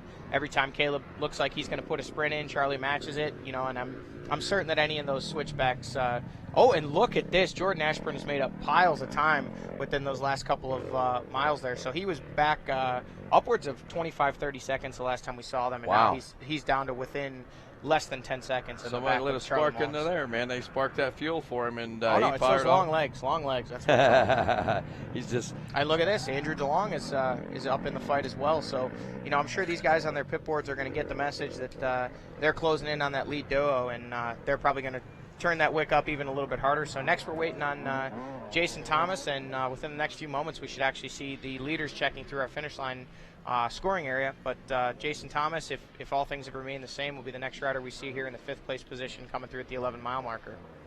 I'm not 100% sure, but by the sounds of things, it looks like, it sounds like anyway, our leaders are starting to approach the finish line region, and there they are. And there comes Caleb looking over his shoulder now, and there's Charlie right behind him. So this one far, far from over. And as we mentioned, both riders probably not in their favorite positions at this particular juncture in the race, but I know both of them are going to do the best with what they got and try to make it happen. Who would ever think that one doesn't want to lead and the other one doesn't want to follow, and vice versa? I think that's pretty neat. Jordan Ashburn, 13 seconds back at the end of lap number 1. We saw that, actually, no, he was 6 seconds back at the end of lap number 1. We saw it drop back to probably closer to 25, 30 seconds, but he's now back down to 13 seconds to the favor of only being behind that battle for the lead. Andrew DeLong is due to check in, and he was 20 seconds behind last lap. He's 19 seconds behind this time, so he did gain a second on the young Jordan Ashburn there. And talk about a game of inches. These guys, here's Andrew out there, obviously Jordan pushing his heart out, trying to catch back up to that lead group of Caleb and Charlie. Those guys pushing, Caleb trying to get away from Charlie, Charlie trying to stay with Caleb. It appears maybe that battle's kind of simmered in for now and settled into those 1-2 positions. Jordan's out there pushing for all he's worth, trying to get away. Andrew's probably looking. I know from being in this position and many years of racing, you're looking for any pit board. I mean, they give you that, okay, minus 20. So in your head, you're kind of settled into that. That's how far back I am. And you push and you push and you push. And to push for a whole lap and get, a minus 19, that means you've made up 1 second over nearly 30 minutes of racing. But if anything, it still shows you're making up ground. So it does. In just another 19 laps, he could be right up there battling with Ashburn. But obviously, all things will not stay the same. These guys are going to kind of have their different strengths. And one thing that's been discussed a lot lately, as we see Jason Thomas now checking in the number 5 spot, it appears he's got a left handguard bent straight up in the air. So obviously, he made a contact with one of our Mountaineer trees, and he's doing a little adjusting on things as he works his way through the finish. Seems as though he may have some other things out of place. It looks like he's reaching for his camelback, and then we see some other riders checking through here at the 11-mile marker. I would expect the next rider we would see would be and here it is. This is the battle over 5th between Motocross Star and future GNCC champion Josh Strang, and Motocross Star Ryan Sipes and previous GNCC champion Josh Strang. Got a little tongue-tied there. My apologies. I got so excited. There's battling happening. Hey, it's all right, man. You see how it happens to me, right? Oh, man, it's tough. People don't realize, you get all excited, and your see the battle happening in front of you, and you just want to scream and start fist pumping, but you got to make the commentary. And your mind's thinking one thing, and your mouth's saying something totally different sometimes. It's hard to get them in sync sometimes. And then in the number 7 spot, now checking in, we've got Chris Bach. Actually, that may have been the 8 spot. I think we did see, let's see. Yeah, that was a that Bach. was Strang was actually 7th, Sipes in 6th, Jason Thomas in 5th, DeLong 4th, Ashburn 3rd, Mullen 2nd, and Caleb Russell, your leader. Yeah, and Ricky Russell also sneaking in there and checking in. Well, he does it in 6th place overall. He moves from, 8th or 9th overall that last lap. Now he's up to 6th place after time adjustment, so he's itching his way that much closer to position. Actually, maybe he was 6th. He just dropped a couple of spots there because of the other riders had gotten their 2 laps in. But regardless, there's another circumstance where, he doesn't really see or realize what's going on as far as the overall is concerned, unless, of course, his team is telling him what's going on. So as far as he knows, he's still making up loads of time, and he's keeping that pace. And I'm sure that the Ricky Russell, the Rough and Rowdy crew, is not going to tell him anything different. They don't want him to slow his pace down any. And if he's riding comfortably where he's at, he's got the win, looks like in his sights. So just let him go with things the way they are right now. 2nd place in XC2 now, checking through Nick Davis, the 222 KTM. We've got, and here comes what appears to be Trevor Bollinger, if I'm not mistaken. Couldn't catch his number, but was it, in fact, Bollinger as we check timing and scoring? It was Trevor Bollinger, now 3rd, and Grant Baylor just behind him in 4th place in the XC2 lights class. So, as you said, and now we're seeing the 1-mile marker with Caleb Russell and Charlie Mullins checking their way through. So next we should be seeing Jordan Ashburn, and here he comes working his way down. And you can see just how rocky this is, Rodney. I mean, these guys they're carrying phenomenal speed, but watch that suspension work and watch those bikes bounce all around underneath them. And these guys are just great athletes and phenomenal riders to be able to carry the speed that they do through these super gnarly sections. And to know how to even set things up for this particular, you got to have such a well-rounded skill of just looking at terrain and saying, okay, I need a softer setup, I need my rebound to do this, I need the front to be a little softer, a little stiffer, whatever the case may be. You've got to have a lot of experience, or somebody has to have a lot of experience on that team to get you set up for these types of events. I'm sure there is a happy medium someplace as far as setup goes, but when you get in conditions quite as technical as this is where that kind of stuff really can make or break a race for you. Yeah, actually, I was speaking with Joey Maurer, who is Andrew DeLong's factory Husqvarna mechanic, a little bit last night, and just in idle conversation and kind of bench racing, if you will, asked him just that, what exactly do they change for, conditions like these? And he made mention of the fact that, without giving up too much information, Andrew's been, this has been a change for him this year, with the factory Husqvarna effort last year. It was a little bit different bike. They've had some major changes to the machine. So he's kind of been chasing his settings throughout the first part of the year. But what we've seen with Andrew is we've seen a consistent increase in his speed and his consistency over the past several rounds. So definitely, those guys have been kind of dialing in their race machine, and he wouldn't give up too much information, but it sounds like maybe they just kind of try and make the bike a little bit more stable and a little bit more forgiving for conditions like this, as opposed to some of the faster, I guess, more motocross GP-ish type tracks. They'll run a stiffer, less forgiving bike that'll allow them to carry it. And look at, Jason Thomas, and this is another rider we've talked about in the past who really has great bike skills, coming from Wales and, riding in conditions that are gnarly. We've talked about this before. Really shines at races like Snowshoeing here. I mean, the speed he carried through that section is just phenomenal to watch. It's, he's got great bike skills, great control. Now Josh Strang working his way through, so that would be the sixth spot. So he has made his way around. He was battling when they came through here with Ryan Sipes, and I think Sipes may have gone through just off camera there. So I think we still have Sipes in the 7th spot, and next we'll be looking for Ricky Russell, the leader in the XC2 class, and also Chris Bach in the 7th spot. Down through the pits, we see the shot now, and we see that our teams are ready, Johnny Gallagher, as they anticipate the arrival of those leaders into that. And the KTM pits are going to be very busy here today. They've only got 2 riders. Stu Baylor not making the show today for whatever reason. But here comes Caleb Russell, and he doesn't look like he's ready to pit. He takes his pit board and goes on. No water, no goggles, no gas. He seems to be comfortable with everything working the way that it is. Same thing for Charlie Mullins. A little bit more of a gap. Whoa, what's Charlie? Oh, he must be getting a drink or something there. Yeah, as he reached for his Camelback nozzle there, he took a little head shake, but Charlie's got the confidence to be able to just keep her wicked even when things are getting a little squirrely. So he didn't look like he was too shaken up. And now we've got Jordan Ashburn coming through the pits in the 3rd place spot. One thing interesting that I did pick up on last time we saw on camera was as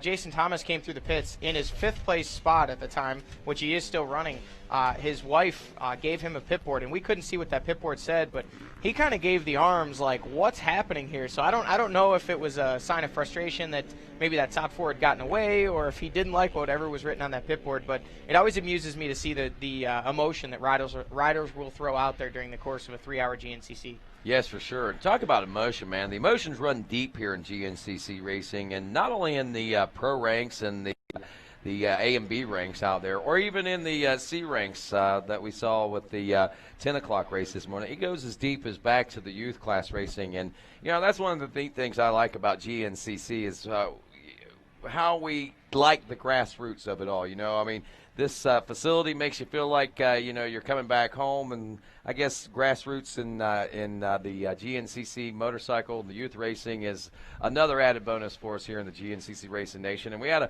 a really good battle earlier today, and believe it or not, Cole Madison, I think, came out on top once again. Cole Madison here, winner four in a row so far, and but got off to a good start. Just got into the lead real quick. Brendan actually got the whole shot, and I passed him coming down the hill, and then just got out front and tried to have a clean first lap, and actually did that and just rode my own race. And then I fell down coming through this one section on like the 3rd or 4th lap, and then I got up, got back to a good lead, and then last lap I wrecked twice, so just decided to calm it down and be smooth the rest of the race, and I came out with the win. 4 in a row, man. We got a young man that is on a mission right there. And look at what we have right here. We have Josh Strang going by Jason Thomas for the 5th place spot. So Strang, as you pointed out earlier, was what in the world am I doing? I'm supposed to be racing for a podium spot. I'm back here, and we saw him in 8th or 9th at the beginning of the race. Yep. And there's Ryan Sipes now. That would put him in the 7th place spot. So 5, 6, and 7 all pretty much wheel to wheel there as they come through the pro pits. Next we should be waiting on Chris Bach, who would be in the 8th place spot. But so Strang putting a charge in here early. We'll have to see if he's got enough in the tank to try and run down the next rider in front of him, which would be Andrew DeLong in 4th, and then Jordan Ashburn in that 3rd place spot. So is Strang out for a podium today? I would say not. He's definitely got the speed and the determination to do what he needs to, as we watch Chris Bach checking through, getting through the pro pits. So Strang right now was actually just behind Ryan Sipes whenever they came through the finish line. He got around him for 6. Jason Thomas, we saw the pass come there as they rounded the pits, and now he is up to the number 5 position. That position, 1 minute and 14 seconds behind the 4th place ride of Andrew DeLong now. What we see here is Tom McCormack checking through, and as we said, that's an Aussie, one of Josh Strang's buddies that came over to try his hand at GNCC Racing, tried out the morning race at Loretta's, and has made the step up to the afternoon XC1 class, and doing quite well here today so far in that 9th place spot behind Chris Bach. Also, while you were talking there, Rodney, we saw Ricky Russell check in, the leader of our XC2 class. And one thing I wanted to comment on earlier when you were saying about Ricky with the overall position, I actually had the opportunity to speak with him one of the races earlier this year. I can't remember if it was Loretta's or it wasn't Loretta's. It was the race before, so it would have been Indiana, when he was in contention there for a podium spot throughout much of the race, and asked kind of what his thoughts were as far as what he thinks about those overall spots. And we actually had a chance to catch up with him today earlier and get his take on some things and how the season's gone so far and what he was looking forward to here today. I'm Ricky Russell. I'm 3 points back from Grant right now in the championship. Pretty much don't do anything different, just stay focused and need to stay at it. Last weekend, or 2 weekends ago, I had a terrible start, made my way back up to 2nd, and was happy to stay consistent in the points. So I lost a couple points, but still in it. So me and Grant I know it's going to come down to the end, but just got to stay consistent and try to beat him every weekend. Rough and rowdy Ricky Russell right there. You know, that kid really making a good name for himself. Coming out here from out in Washington. We've talked about it in previous shows, Johnny, but I'm still amazed, man. You know, I never knew who this kid, never met him, and though he's a small in stature kid, I think rough and rowdy probably suits this kid. I'm just going to start calling him Rowdy because he is a rowdy and rambunctious young man, that's for sure. You know, I think this the move-in classes that we've seen Ricky Russell make this year was it really. Oh, look at this! Caleb is really charging here. You can see him up on the pegs, and I made the comment last lap that it looked like he was charging. Then he went through there about 2 seconds faster this lap. So and now it appears he has pulled out a little bit of a gap on Charlie Mullins, and we don't see Charlie through the shot yet at all. There he is. So we have to wonder if something happened off camera, that Charlie made a mistake, or is Caleb, really just grabbed that much throttle that he was able to pull out that gap. Well, I know that to me, you even made mention of it. Looked like he was in attack and came through that section even a little faster. I have to tend to agree with that statement, Johnny. It looked like Caleb was running at a little bit more faster pace, and he's kind of picked it up. And I think it's a gradual thing he's working on. He clicked it up once more, and the way it looks right now, Charlie hasn't done so. So you got to wonder if he's going to do that, number one. And whether or not Charlie is close to out of his comfort zone, or if he is well within that comfort zone right now. Yeah, with what we've seen out of Caleb, I mean, he has a very impressive sprint speed. I don't want to say later in the race, but Charlie's been the one to push the pace early. We've seen several times this year Charlie will grab a whole shot or have a good top 3 solid start, work his way to the lead. And when he does that, it's that enduro training, that kind of breaking trail speed that he has, and comfort of how comfortable he is doing that allows him to break away early. Well, today, you mentioned that Caleb said, hey, I don't like to lead early. I'd rather tag off with somebody else. I don't want to be the one out there setting the pace. Well, today he did just that, and, it seems to have worked out for him so far. He put those first 2 laps in, looked good, looked solid. Charlie was matching him wheel for wheel, and now Caleb has really grabbed a handful of that KTM 350 and putting some distance between himself and Charlie Mullins. So, Charlie's really going to have to get on the hammer here, and it looks like he's really pushing as well. You can see him. Yeah, did you see him brush his hip off of that tree? I mean, he's using every inch of this Mountaineer race course, and definitely not wanting to let Caleb get away. The last thing Charlie wants to do is let Caleb get comfortable and get settled into a pace, because we've seen that once Caleb can do that, he's very difficult to beat. So, we're going to see I think we're going to see a great lap out of both these guys, charging, pushing the pace, and really letting it all hang out. The interesting thing about that, Johnny, is that we made mention that both riders out of their comfort zone in the early part of this race as far as where they were positioned on the racetrack. Charlie normally liking to lead, and Caleb liking to a lot of times try to play catch up. Things are translating better, it seems like, right now for Caleb Russell than what they are for Charlie in this situation. So maybe some mind games might be setting in for Charlie. You take a look at the standings. We keep talking, 12 points separating the guys, but both these riders have 3 wins apiece. Charlie coming into this one with 2 consecutive wins, and I know that he did a lot of studying and had a lot of bad taste in his mouth for 3 races in a row in round 2, 3, and 4, where Caleb had actually taken a 3-race win streak there, and he's got his own win streak going on right now. But I think that Charlie thinks about it the same way that everybody else does. If Caleb gets out front, he is going to be hard to beat no matter how well conditioned they are. And you know, we see that for Charlie, that it's going to be an obstacle and a mountain to climb, and I think he sees the same mountain that he's got to climb. Yeah, absolutely. You know, it's these guys know each other. They pit from under the same tent. They've raced each other for a number of years now. They know their tendencies. They know their strength. They know their weaknesses. But you know, these guys are just such a great matchup, and it's so fun to watch when everything clicks for both riders. The way they can push themselves and each other. You know, it really is in my opinion, it's one of the greatest things that we get to see in sport today is a Caleb Russell, Charlie Mullins battle to the finish. So we can, you know, I don't play favorites. All I can hope is that, you know, the 2 of these guys can continue to push the pace that they're pushing and battle each other right down to the final turns. And what an exciting opportunity it would be for us to see this thing go right down to the wire. For sure, we'd love to watch those down to the wire type battles. Always create a lot of excitement. From a fan standpoint, and also from a racer standpoint. They like to race like that. They love those high energy, if you will, the adrenaline pumping type finishes that oftentimes we do get the chance to see here in GNCC racing. I don't know so much maybe this year's has been last year. I know some ATV battles, we watch them come across the line nearly nose to tail week after week, and today who knows whether we're going to be seeing a nose-to-tail finish between Russell and Mullins. They have finished like that in races past, but today, right now, Caleb Russell on a mission, and he says, heck, I'm here.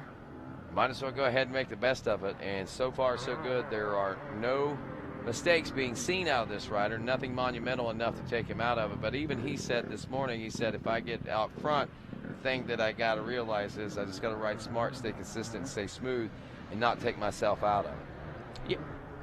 Yeah, you know, we've seen a lot of that, like you said, go on so far this year, and you know, it's been good racing action. I don't see that letting up anytime soon. I think it's going to continue that way throughout the rest of the today and the rest of the season as well. It will, and it'll continue out throughout the rest of this lap with 10 minutes left to go. Russell leading Mullins, Ashburn in 3rd, Andrew DeLong in 4th, and rounding out your top 5, Josh Strang. We'll be back with more of this Mountaineer Run GNCC right after this.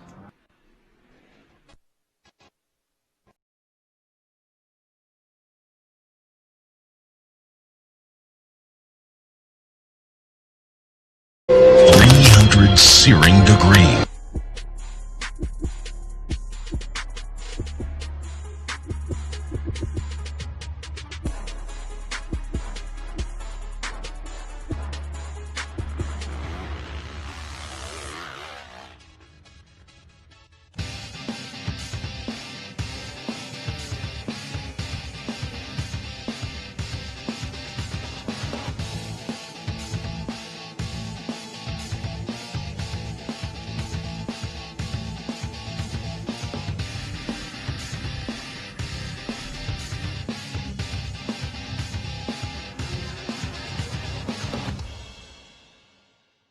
Find your flow with Maxxis tires. The top racers choose the Sunstar Work Z stainless steel rear sprocket. Featuring an offset tooth designed for self-cleaning, it's up to 40% lighter and 3 times more durable than standard steel. Teamed with the Power Drive powder shaft sprocket and Works Triple Guard steel ring chain, you've got unbeatable performance and durability. Sunstar drives Ryan Sipes, Thad Duvall, Adam McGill, Jared McClure, and many others. Watch for them on the podium all year long. Evans waterless coolant solves your overheating problems. The high boiling point of 375 degrees and low vapor pressure means the coolant stays in the engine and cooling your machine. Randy Hawkins of the Ampro Yamaha team has been using it for 5 years. In fact, you'll find Evans in the radiators of most top GNCC machines. Go to evanscooling.com for more or visit their Facebook page for the latest updates.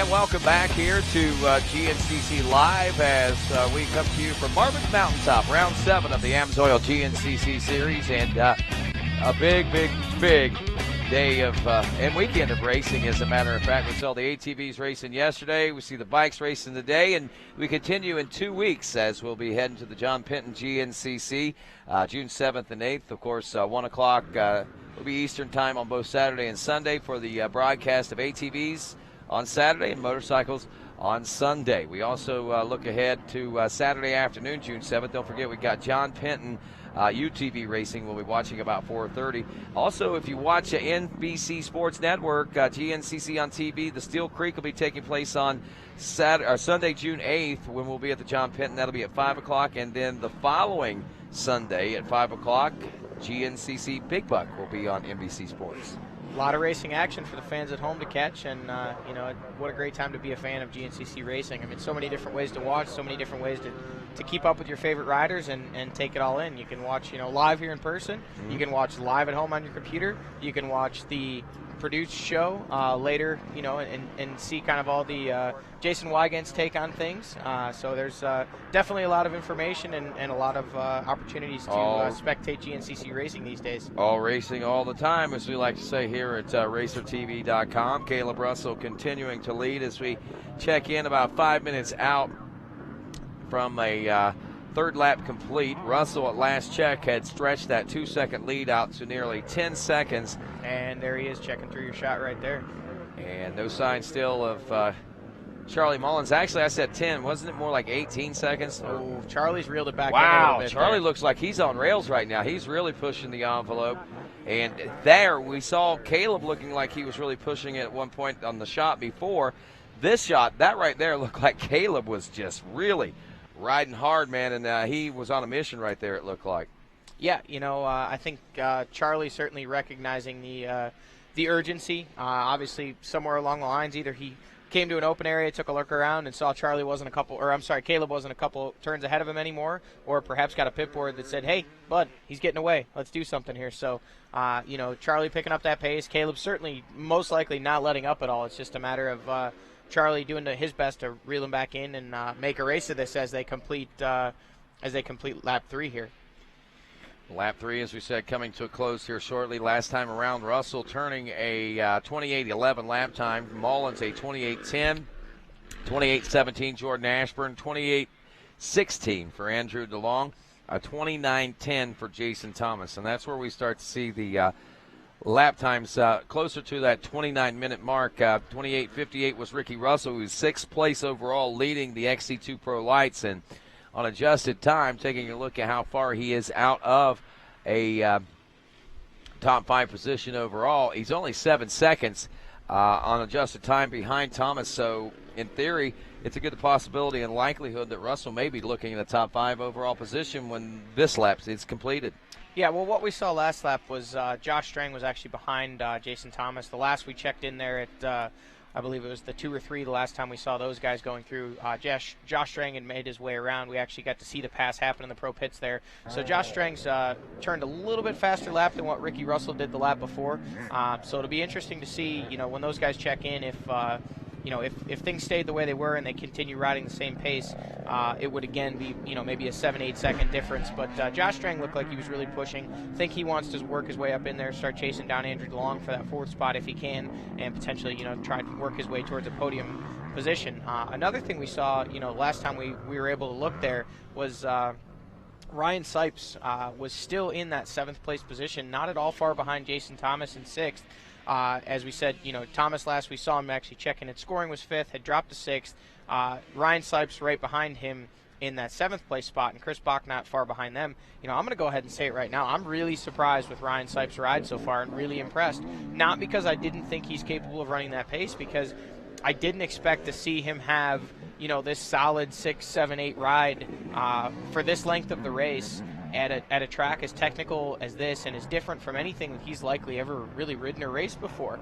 He himself put out a tweet, I believe it was on Friday or possibly early yesterday, that said, holy rocks, Batman. So, he obviously must have been checking out the course and realized that this was a little bit different than anything he'd encountered so far in his GNCC career. Obviously, a full-time motocross pro turned GNCC racer. And look at Caleb Russell really charging as he blows out that berm at 11-mile marker. And we'll have to see. Maybe he stretched it out a little bit over Charlie Mullins. He has just a bit. Oh, no! Oh, Charlie Mullins goes down. He is getting up, but slowly. Folks, he looks to be a little shaken up, but doesn't appear to be seriously injured. You can see his front end just washed on that downhill in the rocks. Charlie is getting up. He is going to remount his motorcycle. Charlie is okay. We're happy to see that, obviously, but he was definitely shaken up just a bit.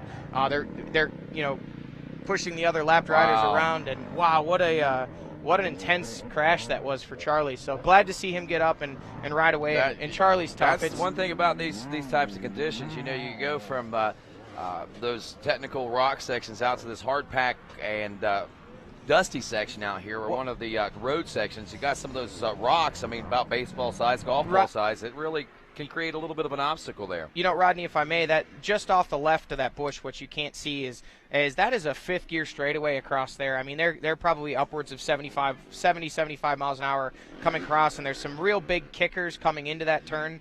Yesterday with the ATVs, we were kind of trying to rhythm those and land just on the downside into that right-hander. So, Charlie's certainly carrying a lot of speed through there, and it looked almost as though his front wheel landed on one of those loose rocks, and it kind of got him into a swapping situation there. And, if I had to guess, I'd say Charlie probably just knocked the wind out of himself there. It looked like he was slow to get up, but certainly, good to see him up and going and back in the race. And it was. And, one of the things that really was a positive sign for me wasn't the fact that he got up. Here he is checking in, and he's back on the gas. Charlie's he's not going to let this one get away, and he's definitely not giving up anytime soon. Probably just kind of taking inventory, sees all the limbs are where they need to be, and he's back on the gas and back in pursuit of Caleb Russell. Yeah, the thing that amazes me and was a good indication, a good sign for me, was the fact that when Charlie got up and did remount his bike, he seemed to be well at himself. Obviously, he knew what he was out to do, but he turned around and acknowledged the guys and said thanks. You could tell he was saying thanks to those guys.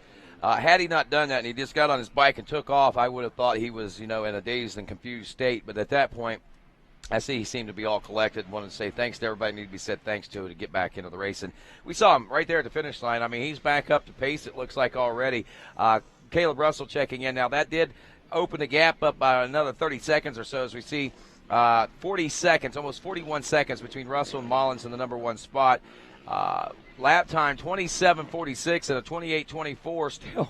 Still lightning fast for Charlie Mullins after that amazing get off at 28:59 for Jordan Ashburn, who just checked in, 48 seconds behind Mullins in the number 3 spot. So even with that horrific crash right there, Johnny, he's still running faster laps than a lot of these guys out there on the track, and not taking anything away from anybody, just talking about the level that he and Caleb are on right now. Yeah, definitely. These guys are really pushing the pace, and that's a kind of a reminder of just how hard these guys are pushing. I mean, they make it look so easy, they make it look so effortless, but at that speed, just the slightest little misstep, or having your tire just one tire width from where it needs to be, or in that case what appeared to be a rock that was actually moving or had moved from the last lap, caused Charlie to lose control and hit the ground there. But obviously uninjured, and there's a lot of times that after the race you hear these guys, well, I crashed here, I crashed there, and in this case, that was a first-hand. We never like to see anybody go down, and certainly don't like to see anybody get injured. Right. But that was a first-hand,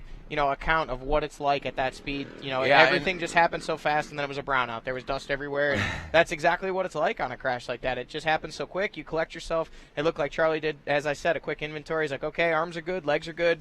I can feel everything. Everything's where it needs to be. Now I need to get back on my dirt bike and get back to racing, because this is a work day, and I've got work to do. That's right. And his Friday evening is quickly approaching, and he'd like to end this work week with a bit of good news. And right now he continues to hold on to the points lead, and even if he was to take a second-place position today, he would still hold on to the points lead by about 7 points if he holds on to second and Caleb takes the win out there.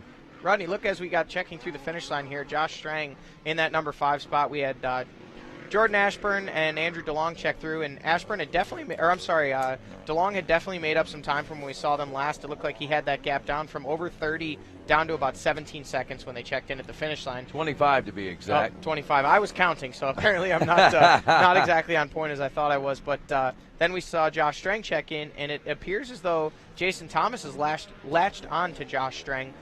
So that's a good, definitely a good toe for him. You know, if he can keep pace with Strang there and keep moving forward. That's probably one of the best moves that Jason Thomas can make, Johnny, because not saying that Jason can't go fast, don't know how to go fast.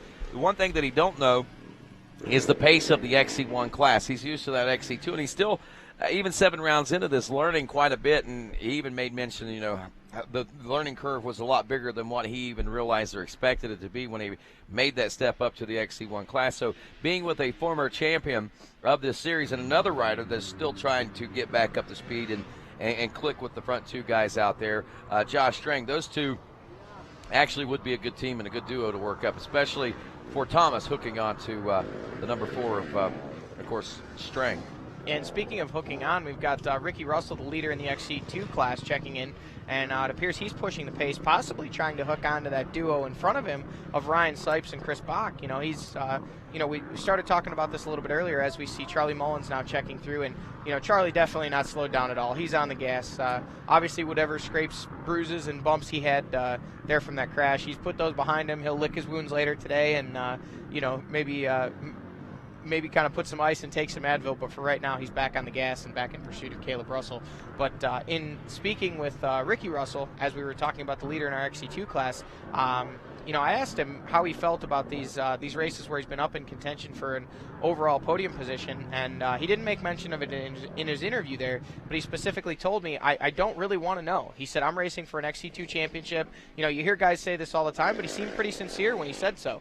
You know, he'd rather just go out there and race his XC2 competition and focus on that as opposed to worrying about, and obviously he said if the overall podium would happen, he'd be stoked for it to happen, or even a top 5, which I think he's already accomplished this year.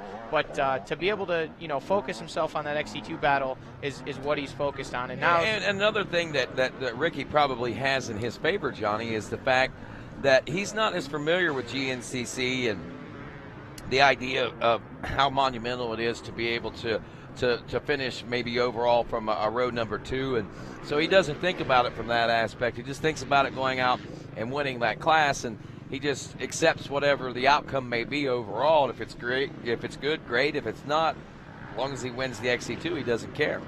Yeah, and there's a lot to be said for that. I think it's riding within yourself, riding within your what your personal goals are. Obviously, his personal goals are to win XC2 races and contend for that championship, which he's done a great job of so far this year, just behind Grant Baylor in the points, and looking to make up some points as things run today. Ricky Russell in the lead. Second place, we just saw check in there was Nick Davis on that 222 KTM, and that's another rider we've seen. Nick Davis, an XC2 rider last year, went and tried his hand a little bit at the beginning of the year with a different team on a different bike in the XC1 class. Things really just did not work out well for him at all.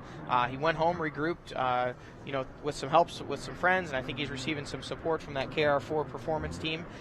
He's out there on a KTM 250 doing battle in the XC2 class. We saw him run up front early at Loretta's, actually led the race for a while, and then ran second, ultimately finished, I believe, fifth place, if I'm not mistaken, and currently running second. Third place in that XC2 class is the defending champion and points leader Grant Baylor. So as they run right now, that points gap's going to definitely tighten up if Grant can't get up in there and potentially wrestle that win away, or at the very least get into that second place spot to minimize his points loss. And here we have the pit stop of Caleb Russell checking into the FMF KTM factory pits, and a splash of fuel and a little bit of drink of water and no goggles or anything. He's out of there and on his way. And, of course, the 6-lap race is what we're getting the official word from here at GNCC Race Day Studios here at RacerTV.com. So a 6-lap race is what we're looking at. Russell continuing to lead this one in 1 hour and 32 minutes into this race. So 3 laps in, a 6-lap race. We're literally at the halfway point, and we'll be taking a look at our Mid-State Chevy Midway report coming up here shortly, giving a few more classes an opportunity to check in with their 3 laps complete. But Johnny, here at the halfway point, you got to wonder, man, what is going on? This race is most excitement we've seen there. is Charlie. Look, you can tell he's got a little bit of a cut there on his arm, or at least his sleeve is cut. They're pouring water down him, and we weren't expecting temperatures to get that hot today, and they're not. It's just that these guys are riding at an intense level. There's a nice breeze blowing, but the sun is pretty intense if you're out in it today, and it's probably a perfect GNCC racing weather day, unless you're a guy that likes to ride in the overcast. I personally would prefer it a little bit cooler than today. I agree. Then again, I'm a little bit older, so I guess. But one good thing about it, too, I mean, we are on a little higher elevation than a lot of places, so, if we were a little further down the road, it'd probably be even a little hotter. So we're probably doing pretty good where we're at right now. Well, we're an hour and 33 minutes into this race, working on an hour and 34. Caleb Russell leading Charlie Mullins, Ashford in third. Then it's DeLong and Josh Strang rounding out the top five. Riders in the pits right now. That's Jordy Ashburn, the number 7. He is your third place position rider. 48 seconds down behind Charlie Mullins, who pitted just a few moments ago. And with that, Johnny, that's his 3 miles into this fourth lap. We are in the home stretch of this one, and of course, want to find out who's going to win this one? Well, stick around. Racer TV's GNCC Live continues after this. Twins have notoriously been very hard on crankshafts because that big long stroke with those 2 cylinders just flexes the crankshaft around. So we were seeing bearing issues. Research development people at AMSOIL could show us that it was likely an oil problem. Correct, that was the issue. Instead of having to redesign the engine, I just had to do a better quality oil.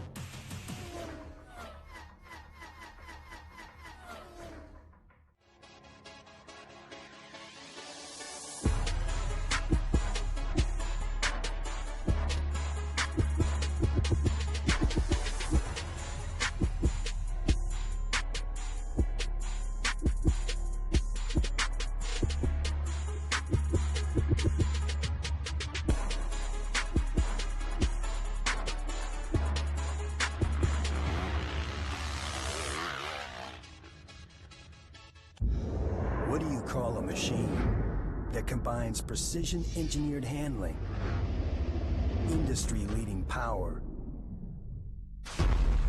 and a rider-focused design? We call it a Can-Am. From the essentials to fully loaded, you'll find that same combination in every ATV and side-by-side we build. And right now, get your own for as low as $149 a month. Can-Am, the ride says it all. The top racers choose the Sunstar Work Z stainless steel rear sprocket. Featuring an offset tube designed for self-cleaning, it's up to 40% lighter and 3 times more durable than standard steel. Teamed with the Power Drive countershaft sprocket and Works triple guard seal ring chain, Thad Duval. Long.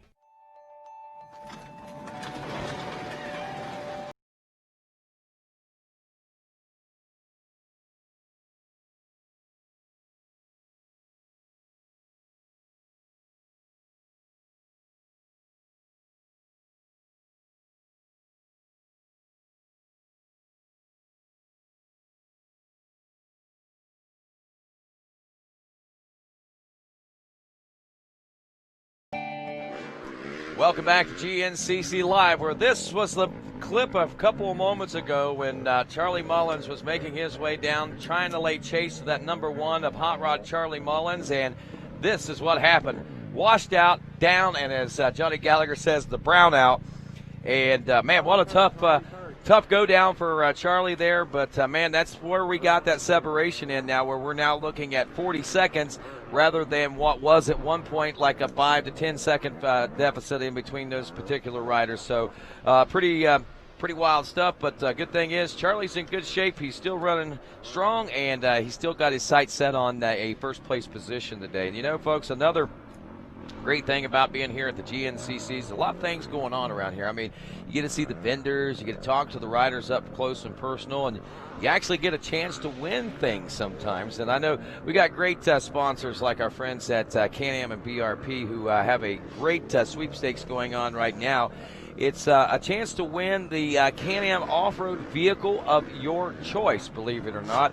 And the way that you do that here at the racetrack anyway is you simply stop by the Can-Am booth, which today is located right next to the RacerTV race. Got a nice little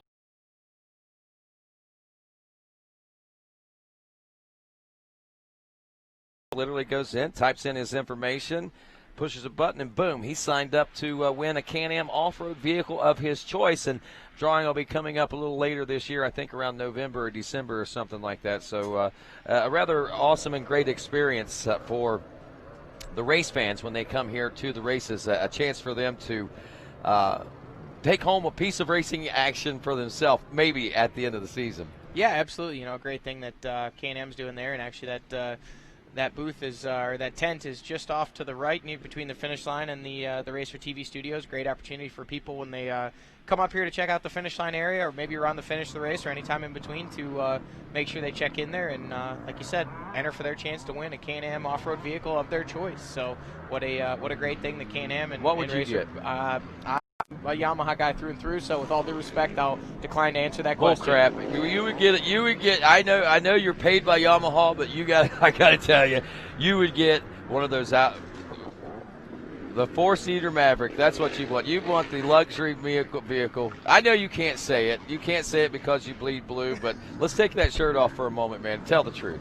Wouldn't it be nice to have one of those Can-Ams? Can-Am's a great supporter of GNCC racing, and I'm certain that they make some good quality vehicles, and that's about all Johnny, I have to say about the that. ride that we took last night, you were driving, you were having. Oh no! Don't even start with that. That's absolutely not true. Did not happen.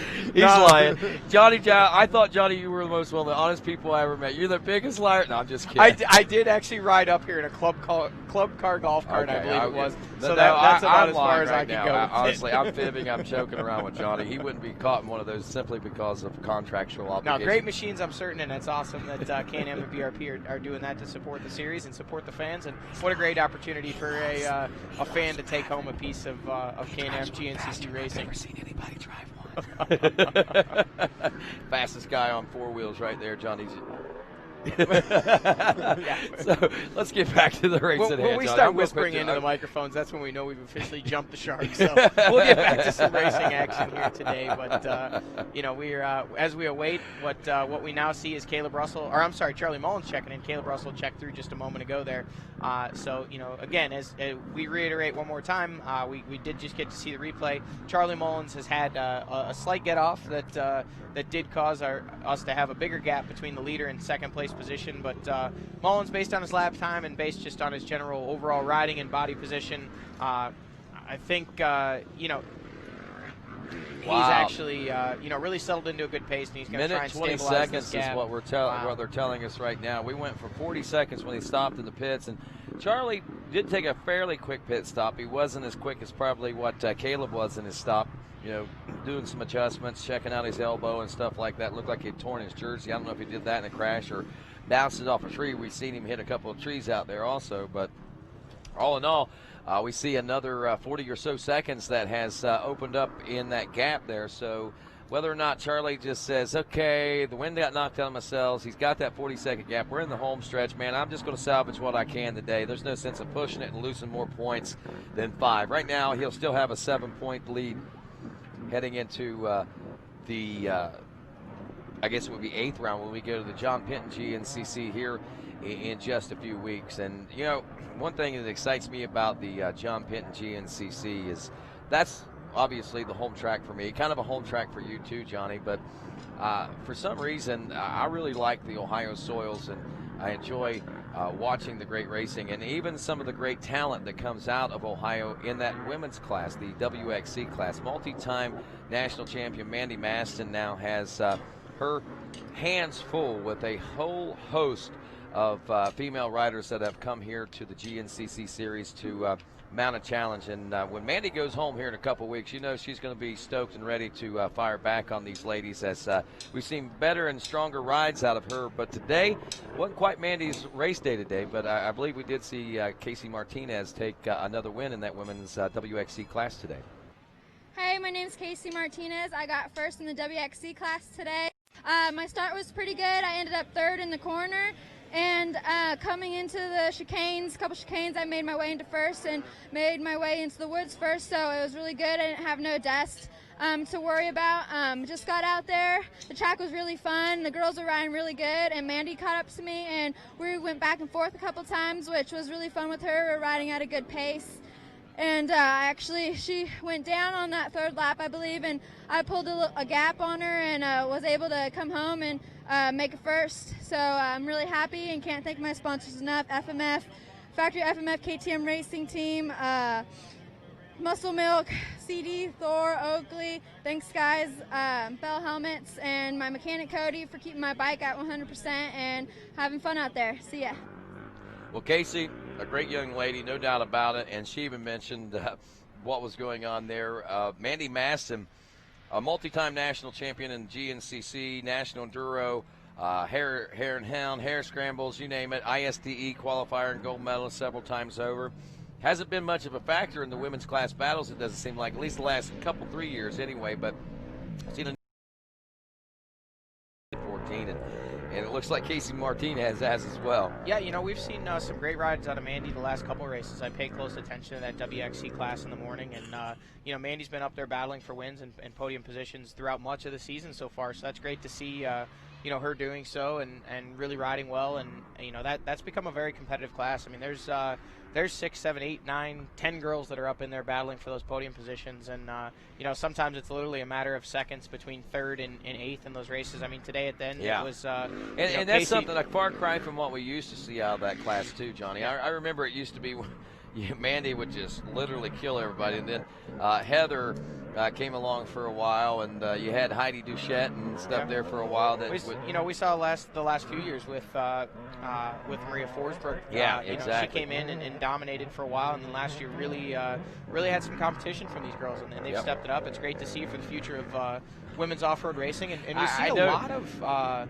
women riders in the youth ranks now, more so than in the past. And you know, there's been some crossover athletes come over from motocross, and there's been just an influx of talent in there. And you know, like I said today, I mean, we had it was Casey taking the win, Mandy Maston in second, Sarah Baldwin, who's had some podiums this year, put in a solid ride in third, and then back through the battle. I mean, there was 4, 5, 6 girls battling over that 3, 4, 5, 6 spot throughout the race. I think Becca Sheets ended up fourth, and I think it was Rachel Guttish who ended up in the 5 spot. There was some really close battles there at the finish, and those girls really ride well. I'm glad I don't have to go out there and get beat by them, so I'll just stick to racing 4 wheels on Saturday. That class has certainly come a long way over the last few years. It used to be, you know, some pretty big gaps in between positions out there, but like you said, I mean, it's anybody's race. Anybody, who knows what the podium's going to look like after a WXC class? Who knows what the podium's going to look like after today's race? And who knows how the rest of the classes are going to score when the checkers finally come out? Well, I'll tell you what, we're kind of setting the stage right now, just past the halfway point, and time to take a look at our Mid-State Chevy Midway Report. And want to remind you folks, make sure you go on the World Wide Web and check out midstatechevy.com. And whenever you're doing that, looking for your next new car, truck, or van, you can also go on to Facebook and make sure you like the Facebook page also, and let them know that you're listening and watching, and you're wanting to buy from those folks there at Mid-State Chevrolet, and let them know that you're from the GNCC Racing Nation, and you might get something even a little more special as far as that goes. Let's check in with our Midway Report now and how things are standing. Caleb Russell, Charlie Mullins, Jordan Ashford, Andrew DeLong, Josh Strang, your top 5 in XC1. Then it is Jason Thomas, Ryan Sipes, Chris Bach, Paul Whibley in 9th, and Tom McCormack rounding out your top 10 in XC1 class. As far as the overall goes, Ricky Russell is 7th overall, leading the XC2 Pro Lights class, and Nick Davis is in the number 10 spot. They are 1st and 2nd in their class, with Jordan Ashburn running in the number 3 spot, Andrew DeLong in 4th, wrong class. Ricky Russell in 1st, Nick Davis in 2nd. Grant Baylor is now in the number 3 spot, only 13 seconds behind Davis, who is a minute and 7 seconds behind Ricky Russell. That puts Baylor a minute and 20 behind Ricky Russell for the win in that class. A long road to hoe in that one. Trevor Bollinger only 9 seconds behind Baylor right now in 4th. Jesse Groman 5th. and 6th, it's Kevin Benavidez. We've got the 11 of Shane Hufford, who started out in about 10th place, now working his way up to 7th. 8th, Travis Teasdale. 9th is Chris Douglas, and rounding out the top 10, Jedediah Haynes. Lane Michael, who was a podium position finisher here last year, and one that was expected to not only be on the podium today, but possibly challenging for a win back in the number 11 spot. And also New Zealand's Cullen May back in the number 13 spot aboard the number 918 there in the XC2 Pro Lights class. Open A class, Hunter Williams. Hope Papa's doing all right today. Is out there in the number 1 spot, 1 minute and 40 seconds ahead of Bob Dunlap. Man, I tell you what, Hunter is killing it today, man. He is on rails out there in these rocks of West Virginia. And being from Georgia, one would think that maybe rocks might mount some sort of a challenge for him at least, and especially rocks like what we're looking at here today. But Hunter, man, he's on a mission for whatever reason today, and he's making it happen. Bob Dunlap, after 3 laps complete, runs 1 minute and 40 seconds back in second. Brandon Higgins, the 897 out of Colton, West Virginia, is now 1 minute and 30 seconds back in third. So some breathing room there for Hunter Williams, it looks like. Zach Hayes, the 75 in fourth. Phil Smith, my buddy at 45 years old, raced the 30-plus class last year. You might remember, I think, at the last 2 rounds, he actually raced the XC2 Pro Lights class at 44 years old. And now at 45, he comes out and says, well, tired of the 40-plus class. I want it. No, I don't want to say he's tired of it. He said, I want it somewhat easily. The Vet A class, won it. Now let's step it down and see if we can race with some of these 20-some guys and go to the Open A class. And that's exactly what he's done. He's running 6th right now. Nathan Thornhill in 7th. Timothy Murphy in 8th. Joseph McCarty in 9th. And Tommy Henderson rounding out the top 10. 250A class. Craig DeLong, who may very well be one of the contending riders for a top overall position today, in amateur status anyway, running a 1 minute and 12-second lead over Austin Lee, who has now moved into second. Lee was in the number 3 spot a lap ago at the end of 2. Nolan Cipher runs in third aboard the 354. Mason Pratt, the 54, in fourth. Mason Atherton in 5th. 6th is Caleb Ward, 7th, and Ben Parsons, the 51. 268, Spencer Burke. 9th place, 415, Sean Barnhart. And 10th place, 958, Alex B. Roth. 200A class, Jonathan Johnson in the number 1 spot. He grabbed the whole shot in that one, if his memory serves me correct. Clint Masters running 2nd. Christopher Venditti is 3rd. Michael Peeler is 4th. Brandon Gearing rounding out your top 5. Then Logan Papul, John Hugo, and Zachary Ferentz rounding out the field.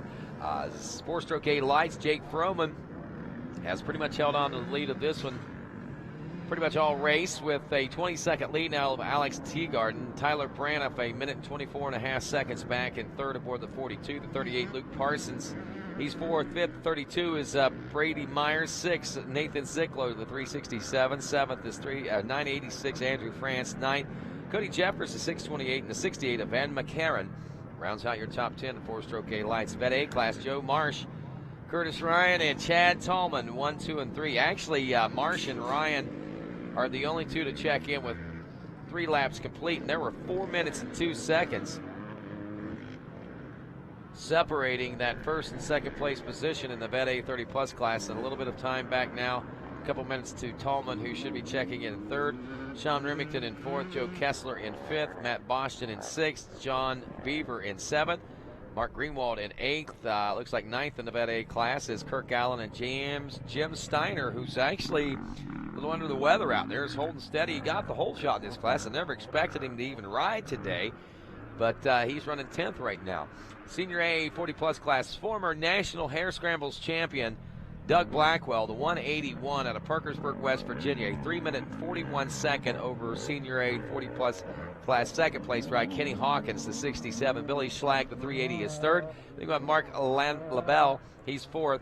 John Leonard rounds out your top 5 in that class. And then we got Englehart, that's Harry Englehart, David Baldwin, Frank Tussey, and Brett Turchilla rounds out 9th place there in the Senior A class. Now we go to the Open B class, looking at the intermediate levels. Jeffrey McCarron, Randy Miller, Sterling Daniels, 1, 2, and 3. This is after 2. They're doing in about 5 minutes for their 3rd lap complete. But McCarron, Miller, Daniels, Ryan Inman running in 4th. Matthew Stanley is 5th and 6th. Andrew McQuaid, 7th. And Tyler Anderson, 8th. Zach Cars, 9th place. Jeremy Randolph, and rounding out the top 10, C.J. Seitzinger. 250B class, Kevin Sutphin is your leader. Colin Keegan running in the number 2 spot. We got JoJo Bowden in 3rd. Michael O'Neill in 4th. Cody Martin in 5th. Cope Beckert is 6th. Zach Perry is 7th. Regis Calfo in 8th. 9th, Luke Rush. And rounding out your top 10, the 344 of Garrett Ward. 200B class, William Ruckle, by the way, 2-lap board is out here in the pro class and for the front runners. It's out for everybody at this point. So 2 laps to go for Caleb Russell as he's checked in. We'll check in with him here in a moment. Actually, he was one of the last riders through. A 28:13 lap time. A lapse time in the race itself whenever he checked in was 1 hour and 52 minutes and 40 seconds. So riding rails, Caleb Russell out there here today. So we've got 2 Russells, no relation, leading in the XC1 and the XC2. It's Rowdy Russell or Ricky Russell, and Caleb Russell in the XC1. In the 200B class, it's William Ruckle out front of Connor Karkowski. Russell Smith running in the number 3 spot. Connor Campbell is 4th. Samuel Stamper, that is, I want to salute that guy. Literally only weeks out of discharge from the U.S. Army as a specialist there, fresh from Afghanistan. Is a veteran, obviously, that was injured during his tour of duty during the war over there in Afghanistan, and that was only a couple of months ago, believe it or not. But he has come back a long way since that injury, and he's out here riding today at the GNCC as we celebrate this Memorial Day weekend. Of course, we pay patronage and honors to those that have fallen, but we here in the GNCC Racing Nation also salute and tip our hats to those that are still with us and gave not only all in their life as far as their heartbeats, but all emotionally, as every soldier does whenever they go to war here as part of the United States military. We salute Sergeant Stamper out there, and he's doing quite well today. He's got 5th place. The Vigilant Vets program that normally does ATV stuff was out. They recognized him on the starting line today, and we really appreciate Sam and all the veterans and active military men and women's efforts in keeping America free and allowing us the opportunities to live the way that we live and ride the off-road racing the way that we want to. Zachary Hugel running in 6th, Dawson Dunnick in 7th, Austin Lilly in 8th, Brady Ware in 9th, and Sam Roadheaver is your 6th place ride. Charlie Mullins, by the way, has checked in. He's 2nd place. He's now 1 minute and 16 seconds, a 28:48 lap time for him. So Mullins is in for 2nd place, and we'll be keeping an eye on that to see how things are going to break down as we continue with our Mid-State Chevrolet report. It is Luke Ross leading Brandon McGee in the 4-stroke B Lights class after 2 for both those riders. They're doing about 5 minutes themselves for lap 3. Chris McManus is in 3rd. Garrett Duncan in 4th. Justin Leonard in 5th. Trey Jefferson in 6th. Mike Tetlow is 7th. Alex Ankrum in 8th. 9th place Matthew White, rounding out the top 10, the 777 of Austin Evans.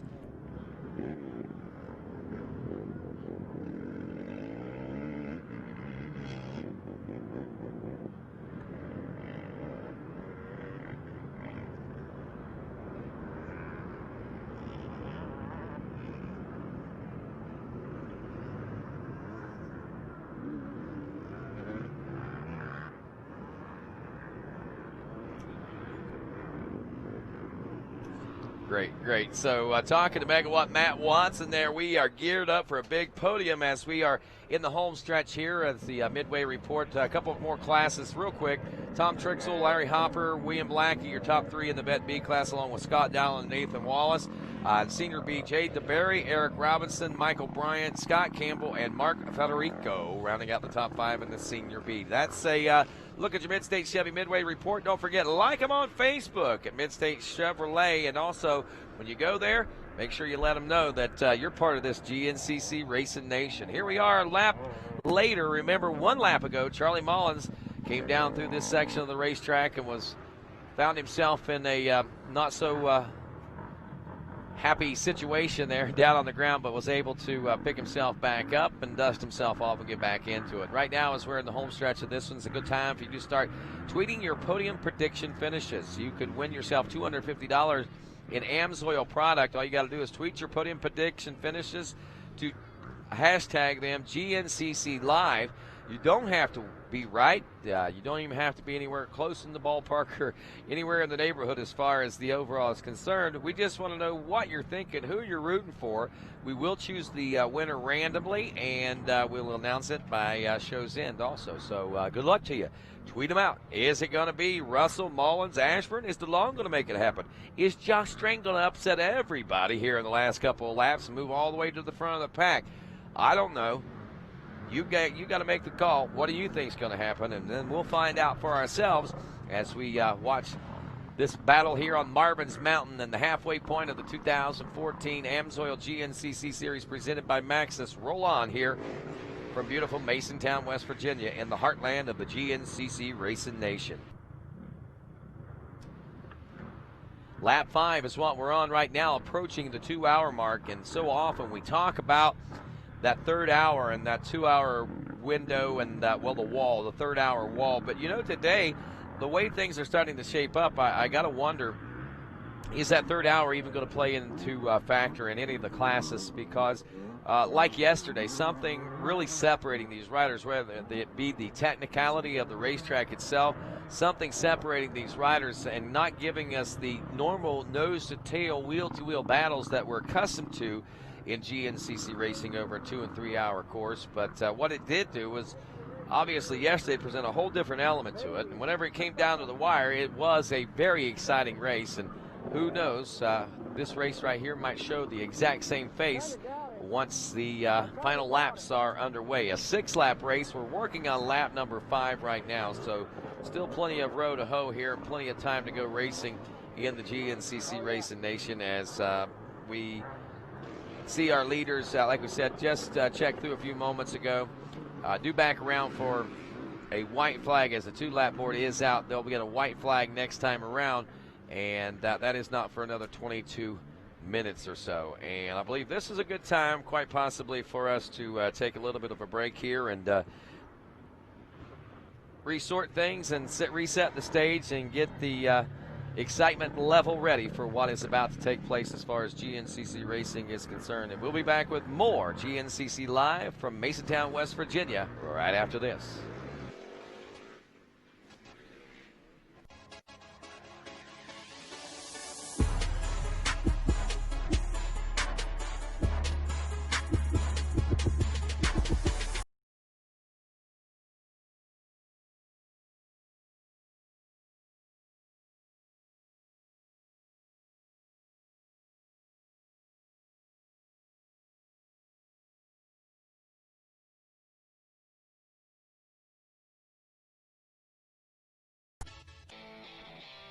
The top racers choose the Sunstar Work Z.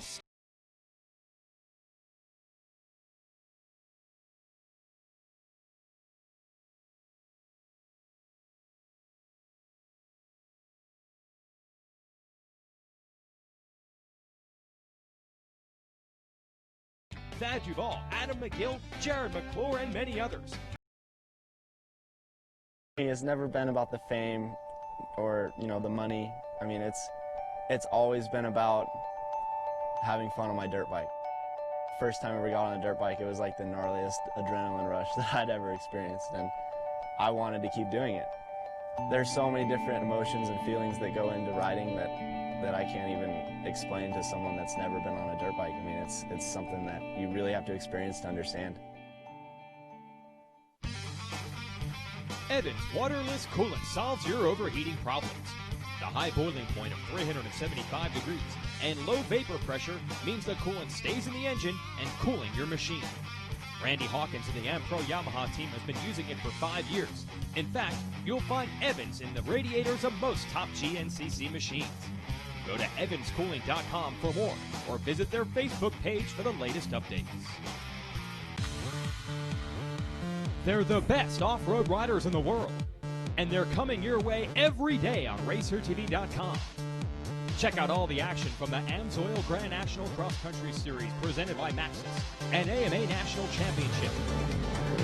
With live race coverage every week and weekend wrap-up shows, RacerTV has everything you need to know about the fastest riders in the woods. It's all on RacerTV. All racing, all the time.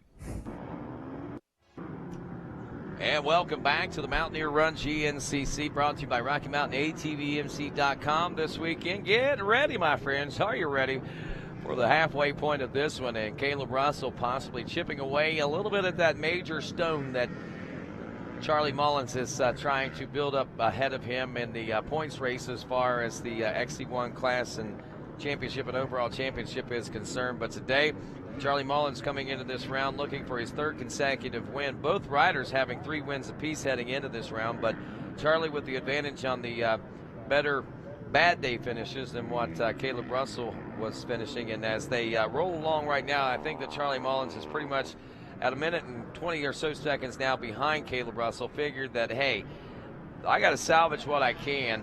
I'm only going to lose 5 points in this, so I still have a 7-point lead going into the John Penton GNCC, which is kind of a home track for both Caleb Russell and Charlie Mullins. Actually, Caleb Russell's grandfather owns the facility and property there, so he grew up racing and riding around those woods all of his life. And Charlie Mullins from Ohio, down there in the southern part of Ohio, so it'll be a homecoming for those boys as they roll into that here soon. Leaders went through the pits there just a few moments ago at the 3-mile marker. No pit stops taken this time around. I think that all the pits were taken on the lap number 3 there at about the halfway point. We do have maybe a couple of guys that have a little bit different pitting strategy heading in to the latter half of the race. But, Johnny, I think this race, the battles are so spread apart for the most part that there's probably – pitting strategy doesn't really come into play, I don't think, today so much. Yeah, certainly last race, we talked about the kind of shake-up with the pits there with, Charlie Mullins only pitting 1 time, Caleb Russell having to pit 2 at Loretta's, and ultimately that was that kind of played into the finish there. I mean, the difference in the 2 pit strategy versus 1 literally ended up being the difference in time at the finish line from first to second, so it was definitely, exciting, interesting, just like in NASCAR. You watch the pits as intently as you watch the racing action on the track. Wasn't it like 7 seconds, and his pit stop was like 7 seconds or something like that? Yeah, I don't think it actually ended up being the exact difference of the race, but at one point on the last lap, the difference between first and second was the difference between the amount of time they had pitted. And I actually had an opportunity to speak with Caleb after the race, and asked him kind of, what happened there. He kind of seemed to have that one in hand and then ultimately let it get away from him. And he basically said, hey, I made a couple mistakes. Charlie was able to get around me. And when I was trying to run him down, I crashed and made a mistake. So just, again, we saw Caleb make a few mistakes there at Loretta's and ultimately finish second. Charlie obviously had that mistake. Jason Thomas in the pits right there, it looks like. So that would be our 6th-place rider there. And then next we should see in 7th, Chris Bach has worked his way around Ryan Sipes. So it looks like that maybe that Jason Thomas and Shane and the boys might have been trying to play that pitting strategy a little bit, going to the extra laps in the hopes that maybe Jason was able to hook on with somebody and start making some major waves out there and up some major time, I guess. And you hit the nail right on the head, I believe, because last lap when we saw Jason, he was latched right onto the rear wheel of Josh Strang, and they were really pushing the pace. Now it appears, either Jason wasn't able to keep that pace or perhaps, had a mistake and set him back a little bit. So now it's time to go ahead and top off that KTM 250 and get the fuel that he needs to get to the finish. So Caleb Russell coming through, and, man, even with that minute-plus lead, he's really still pushing the pace. He's definitely not wanting to give Charlie or anybody else any opportunity to close up that gap. He wants to keep that nice big gap, so who knows, maybe that last lap we'll see him put it into cruise after he comes through this lap and sees that white flag, which should be coming up here relatively shortly. Should be looking at timing and scoring about 15 minutes out, so with lap times ranging 28 to 30 minutes, we're about halfway through the lap. So things are right on schedule, right on par, and right on course for us here on Marvin's Mountaintop. And, some really neat little things about this particular area itself, Johnny. Was talking, if you joined us yesterday, you might have heard us talking about the community of Masontown, West Virginia, which sits basically at the base of Martin's Mountaintop here, that where we're at right now. And I'm sorry, and I don't mean to cut you off, Rodney, but take a look here. We've got Ricky Russell checking through our shot, and he's had a comfortable lead all day today. As we pan back to just the other side, I think what we're going to see is Grant Baylor checking in here, making a run at Ricky Russell here late in this race. Our defending champion and current points leader has turned up the wick and is making an attempt at running Ricky down. I noticed when I was over by the finish line at the end of last lap, and hopefully Grant's not going to make a liar out of me here, but he had definitely made a dent in that lead. That 35 seconds is what it was between Russell and Baylor whenever they came through last time. Yeah. Ricky Russell had turned a 30-minute, 11-second lap time. Grant Baylor a 29:25. So there was some 40 seconds made up on that particular one thing. Trevor Bollinger in third, and there's somebody. Oh, who's that? That's Is that Grant Grant Baylor in the pits there, and that was Chris Bach actually that I believe went through the shot there, just behind. Actually, he was ahead of Grant, so that might have been Trevor Bollinger actually. Yeah, Bollinger was running in the number 3 spot. He was about 15, 16 seconds behind Baylor, so that would make a lot of sense. Now, Nick Davis had fallen to about a second behind Bollinger, and he had been running in the number 2 spot, and there comes in again, the big question factor. What happened to Davis? Did he have a crash similar to maybe what Hot Rod Charlie did, and maybe took the wind out of his sail and dropped himself off to the 4th place position? Is he starting to tire here late in the race? The seriousness and the heat of the competition up front in the XC2 Pro Lights class like that. A lot of questions to be asked about that particular position, but Davis is in the number 4 spot right now. Yeah, and still definitely a solid ride for Nick there in the 4th place spot. I mean, given all his troubles that he had last season and the beginning of this season, if I were to speculate, I'd say it really is the conditioning aspect of it. Not necessarily that Nick's not in good shape. I mean, I've road biked with him, I've trained with him, I know how hard he can push and how fast he can go, but it's an issue of race speed. As we see Charlie Mullins checking through, still in. Wow, he looks like he's back into form. I mean, that little crash that he took, which didn't look so little from my standpoint, but the crash that he was involved in out there a lap or so ago, man. I mean, it looks like it isn't affecting him any. He's already gotten back into the race and thick of things. Obviously, he did lose time on the last lap around, but that mode right there seemed to be still an attack mode Charlie, so he's not giving in or giving up on the fact that there might still be a possibility that he could sneak in there and steal the checkers away and capture another win here in 2014. Well, that's certainly the sign of a champion. Charlie realizes that on a track as technical and difficult as this, he's got many opportunities to make up time and potential pitfalls that Caleb has to navigate from here to the finish line. So, he knows that every second counts. Once he did get up from that crash, I'm certain that he set himself right back into the mindset of, I'm going to go about doing what I need to do, riding my race, and putting myself in the best possible position to win at the end of the day. You can't beat yourself up about those crashes. You can't just say, okay, well, today I'm just going to settle for second place. I mean, the great ones, the champions, they never stop pushing to the end, and sometimes it provides some of the, these amazing, last lap battles and come from behind wins and things that racing, the crazy ones you thought had gotten away that earlier this year with that, just bone-chilling crash that he had, had all but destroyed his FMF factory KTM. No exhaust pipe, things missing. Oh, and look at this. We've got Andrew DeLong checking through hot in pursuit of Jordan Ashburn. So that could very possibly be a heated battle shaping up over that second place position. And again, that comes back to, those guys had kind of stabilized that gap all day long. And then it seems Andrew's found some fuel in the tank here to push the pace and potentially get up there and battle with Ashburn, just like Mullins is hoping to do with Russell late in the race here, even after his little get off. How monumental would it be for DeLong to be able to make that podium position finish here today in these rocks in West Virginia, Johnny? And this might be one of those times where I'm going to seem like a Monday morning quarterback, but I walked up to Andrew DeLong on the starting line and race if he chooses to. If it happens, whether it comes to fruition or not is yet to be seen.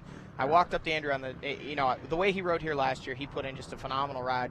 Andrew's been a good friend of mine. I've known him for a number of years, actually had the opportunity to train with him in Florida. I walked up to him on the starting line, I looked at him and I said, congratulations on your first XC1 podium. And he kind of looked at me and like as if to say, like, hey, what are you talking about? Number one, I don't have one of those yet. Number two, the race hasn't even started. And I said, I just wanted to be the first one to congratulate you because I'm sure I'll be doing it here in about 3 hours anyway. And he kind of gave me that smirk. And, if it comes to fruition, I'm going to feel a bit like Nostradamus. But, no, honestly, I did expect to see a great ride out of Andrew today. And I have to say the same thing. I mentioned it, I believe, earlier, Johnny. When seeing him, he gave me the kind of hand motions kind of sideways, and I looked at him like, what's that supposed to mean? And then I got the thumbs up, and like I said, that whole demeanor switch. You obviously got a chance to talk to him probably shortly after that, and I don't want to I'm like in the same boat as you. I don't want to take any credit for anything, but No. and I feel a little bit responsible for helping switch his attitude there in that moment. Anyway, Well, I'll tell you what. You can take the responsibility for switching the attitude, and I'll just pretend to be the smart guy that knew it was going to happen because I definitely don't take any responsibility. I don't want a responsibility. No. I take credit. Credit. That's what I meant. My apologies. But I don't want responsibility because if something goes awry, then I'll be responsible for it. I definitely don't think that anything that I said or did is in any way helping to, possibly help Andrew, work towards that podium. No. But I think if it happens, maybe it was just one of those It was another bit of confidence in his confidence tree that he's building right now. Hey, folks, here at the racetrack, and if you're listening and watching online, I want to let you know you're going to have plenty of opportunities to enter to win. We talked about the Can-Am there a few moments ago, but AMSOIL, the first in synthetics, has got a nice opportunity for you as well to win a great item. It's the EBR, it's Eric Buell Racing, EBR 1190RX. This machine is a street-legal road race bike. It's ready to go lay laps at Daytona International Speedway. Stop on over and check it out. It's valued at or above 20 grand. I'd say way above 20 grand. Designed by Eric Buell, no purchase necessary, and the only info needed is a name and telephone number. And they'll be giving that away in December. I believe it is December 10th, if memory serves me correct. And the really cool thing about that is that they're building legends. I mean, AMSOIL giving back to the racing and riding communities out there. If you're going to a National Arena Cross, Supercrosses are over, but if you'll be at Loretta Lynn's or various places throughout the 2014 season, you see AMSOIL display, stop over and ask them if you can sign up to win that bike. And be sure to stop over here, race fans, also, and sign up here at Masontown as we celebrate our homecoming in the GNCC Racing Nation. Ricky Russell, Grant Baylor, Trevor Bollinger, Nick Davis, Jesse Grome, your top 5 in the XC2 Pro lights. As we look to the XC1 Pro, Russell, Mullins, Ashburn, DeLong, and Strang, and Johnny Gallagher, or Johnny GNCC as we like to call you nowadays. DeLong is one that we were keeping an eye on in that number 4 spot as he is closing up gap on Jordan Ashburn right now. Josh Strang getting the opportunity to make up a lot of time out there here in this, after the first lap of racing. I think that he was having some struggles, like I said, buried back a little bit, but he has made up a lot of ground out there so far to position himself close to or, inside the top 5 right now. Yeah, Josh obviously recognized earlier that this was the day he was going to have to salvage some points. I'm sure, with still over a lap of racing action left, he's not settled into that 5 spot. He's gonna do everything he can to potentially push forward. And Josh is a notorious trainer. I think his fitness is a bit legendary in the GNCC racing world. We've seen some of the toughest races last year at Unadilla. Came down to a three-rider battle between him and Caleb and Charlie.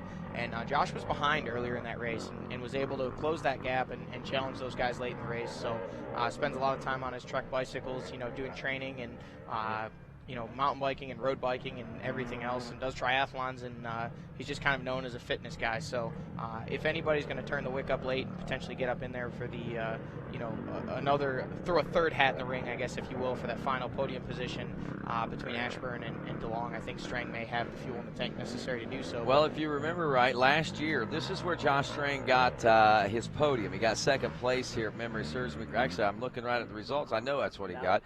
Russell took the win here a year ago. Strang took 2nd. Mullins took 3rd.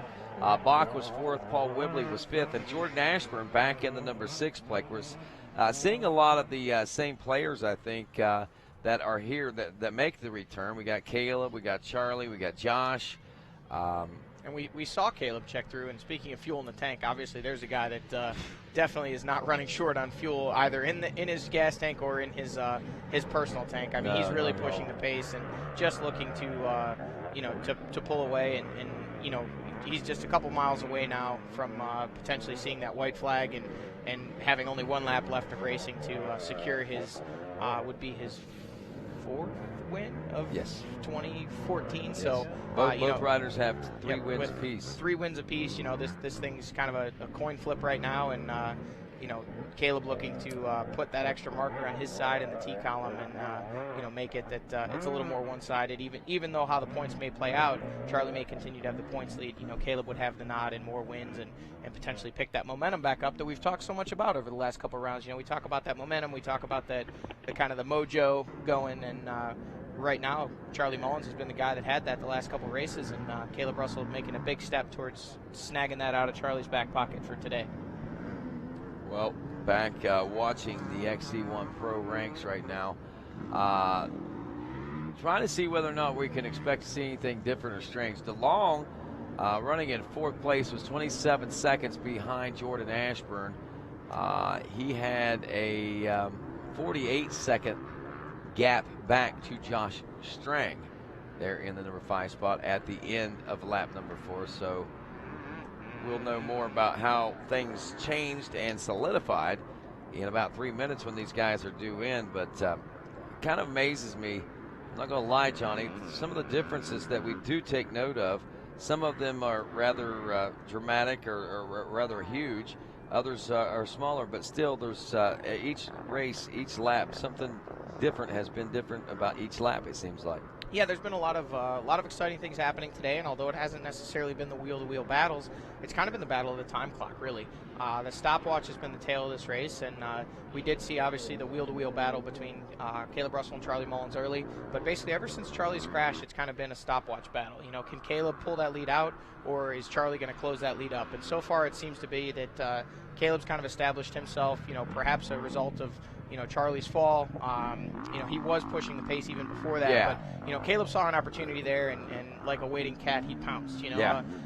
He definitely hasn't let up his intensity at all. He's just continued to stretch out that lead, and so seems to be getting a little more intense. Caleb seems to be one of those riders that actually gets faster as the race goes on. It's like whenever most people will be tiring and looking to start slowing down, that's when his level starts to peak out. Yeah, Caleb, he's one of those riders that I think as he gets more comfortable, and we talked about earlier, he doesn't like to lead early. He doesn't want to grab that whole shot and lead wire to wire, which potentially, not jinxing anything, but with 1 lap left, unless something happened off camera that we didn't see, Caleb has not relinquished the lead from the very first inches off the starting line. So this could potentially be a wire-to-wire win for Caleb Russell if he can hold it for about 1 lap and 1/2 mile marker, or 1/2 mile as we see him come through the 11-mile marker. I apologize. I just got choked taking a drink of water there. It happens. Hey, it's a warm, dusty day here. We all got to do what we can do to keep hydrated. Everybody out there at home, if you're watching, if you've been sitting at your computer now for 2 hours and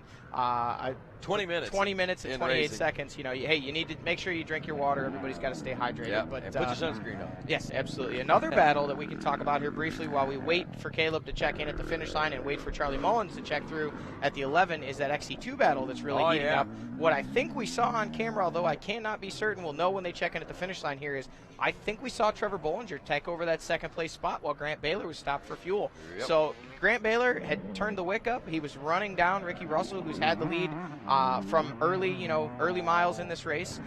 He's had up to a 50-second lead. That was down to 28 seconds, I believe, last lap. Grant Baylor had chewed it down to. And then lo and behold, here comes Trevor Bollinger, who really hasn't been as much of a factor. He's been running back in the 4, 5, 6 spot throughout most of the first part of this race. But Caleb Russell checking in at the finish line, white flag waving, Ricky Towery signaling that there's just 1 lap left of racing. And Caleb Russell, you have to wonder, is he going to put it on cruise control and enjoy that minute-plus lead that he has, or is he going to say, hey, guys, now it's time for me to make a statement. You want to see how fast I went so far? Watch me go fast this last lap. He's going to go fast this last lap, but I don't think he's out to prove anything, and that's for sure. I think he's just out. He's got a pace. He's got a momentum. There's an energy and a mojo he's working with right now. And if he does try to switch it up, maybe slow it down, that might take his timing off a little bit. So he might be just as well off just to push or at least ride at the level he's riding at right now. Yeah, there's a lot to be said for that. I think these guys, they get comfortable at a given speed. You slow it down just a little bit. And, you've heard guys like James Stewart and Ryan Villapoto in the past say, hey, I had this big lead and I was just kind of cruising, and next thing I know, the front end washed. So, Caleb's been on rails today. Obviously, he's comfortable at the speed he's at. So who knows? Maybe he'll just keep that same speed, and we'll have to watch the lap times. That one was actually let's see, that's Ricky Russell's lap time there, 28:28, so about 10 seconds slower than the lap prior. But again, we've got lappers, we've got a long racetrack, and maybe the conditions played into that 10-second difference. Now, earlier in the race, they were running up closer to 29 minutes, and at points had dropped down into the 27. So our lap times have kind of been all over as we watch Charlie Mullins check through in the second place spot, and Charlie with a 28:48. Oh, actually, I'm sorry, that was his last lap time. If we can refresh that quick, we'll see that Charlie had a 28:41. So still about 13 seconds slower than what Caleb Russell ran on that last lap, but faster than he had the lap before. So Charlie definitely not showing any effects from that crash, still running the pace that he needs to, and 1 minute and 29 seconds behind Caleb Russell. So a comfortable, but certainly not insurmountable gap for Charlie Mullins to overcome to potentially contend for the win throughout this last lap of racing. Lots of things could change between now and then, and luckily we get to check in with them every couple miles via our cameras here on GNCC Live and see all the action take place. Hey, how about it? I want to commend RacerTV crew, Griff Cotter, Clint, Jeremy Saylor, Dan Reinhardt. Those guys have been working very hard in conjunction with Barry Hawk and Jeff Russell, who have been affording a more feasible layout for camera shots and things like that, as far as the bringing them closer and back together where the guys can get multiple shots and stuff. So I want to commend the hard work of the RacerTV.com crew, as well as the GNCC Racing crew, on bringing us GNCC on TV better and better each week, it seems like. There's Jordan Ashburn, I believe, checking in now in that number 3 position, if memory serves me correct. He's still there. Yep, 3rd place, and judging by the urgency kind of shown by the factory Husqvarna mechanics there, I think we might have Andrew DeLong in hot pursuit, and here he comes. Last lap we were at 27 seconds. 27 seconds, and this lap we are at 11. Oh boy, 11 seconds. So what a podium battle that's shaping up to be. Those guys are definitely pushing. What were their lap times there? Lap times, Russell still running in the 28.5 minute range. Mullins hasn't dropped far off that pace at a 28:41. Ashburn actually picking his pace up to a 28:57, just under the 29-minute mark. But Andrew DeLong, 28:42 in that 4th place position. Josh Strang, still waiting on that rider to check in, and he does right there. 29:25. So he actually lost some time there. Strang did, but it looks like that DeLong is making up time, as we said, 28:42. About 15 seconds on Jordan Ashburn that last time alone. Yeah, and those guys are, really pushing the pace. Ashburn has been in that 3rd place podium spot since virtually the beginning of this race. Very early in lap 1, he took over that 3rd place spot and has kind of ridden alone all day. I mean, there was one opportunity he had where he did actually close up the gap on Caleb and Charlie and was nearly on their rear wheels, and then since then gave up a little bit of time and has kind of been in that no man's land spot. And DeLong, same with him. He's been in that 4th place spot after getting around Jason Thomas early. He's been in that spot all day long. And he's kind of been by himself, and he's been seeing those pit boards that Jordan Ashburn has been anywhere ranging from 17 to 35 seconds ahead of him all day long. So this is really the biggest push that he's had, to potentially go for that final podium spot. But I certainly don't expect to see Ashburn give that spot up easily. As you talked to him before, he's really wanting that podium today. Is. It's a totally different kid that we saw this morning than I've seen in pre-race interviews in quite some time, and not taking anything away from him, but I hate to say it, and I can read it in a lot of these guys when I say, how you doing, what, just in the first expressions they give you generally tell you what their mindset is.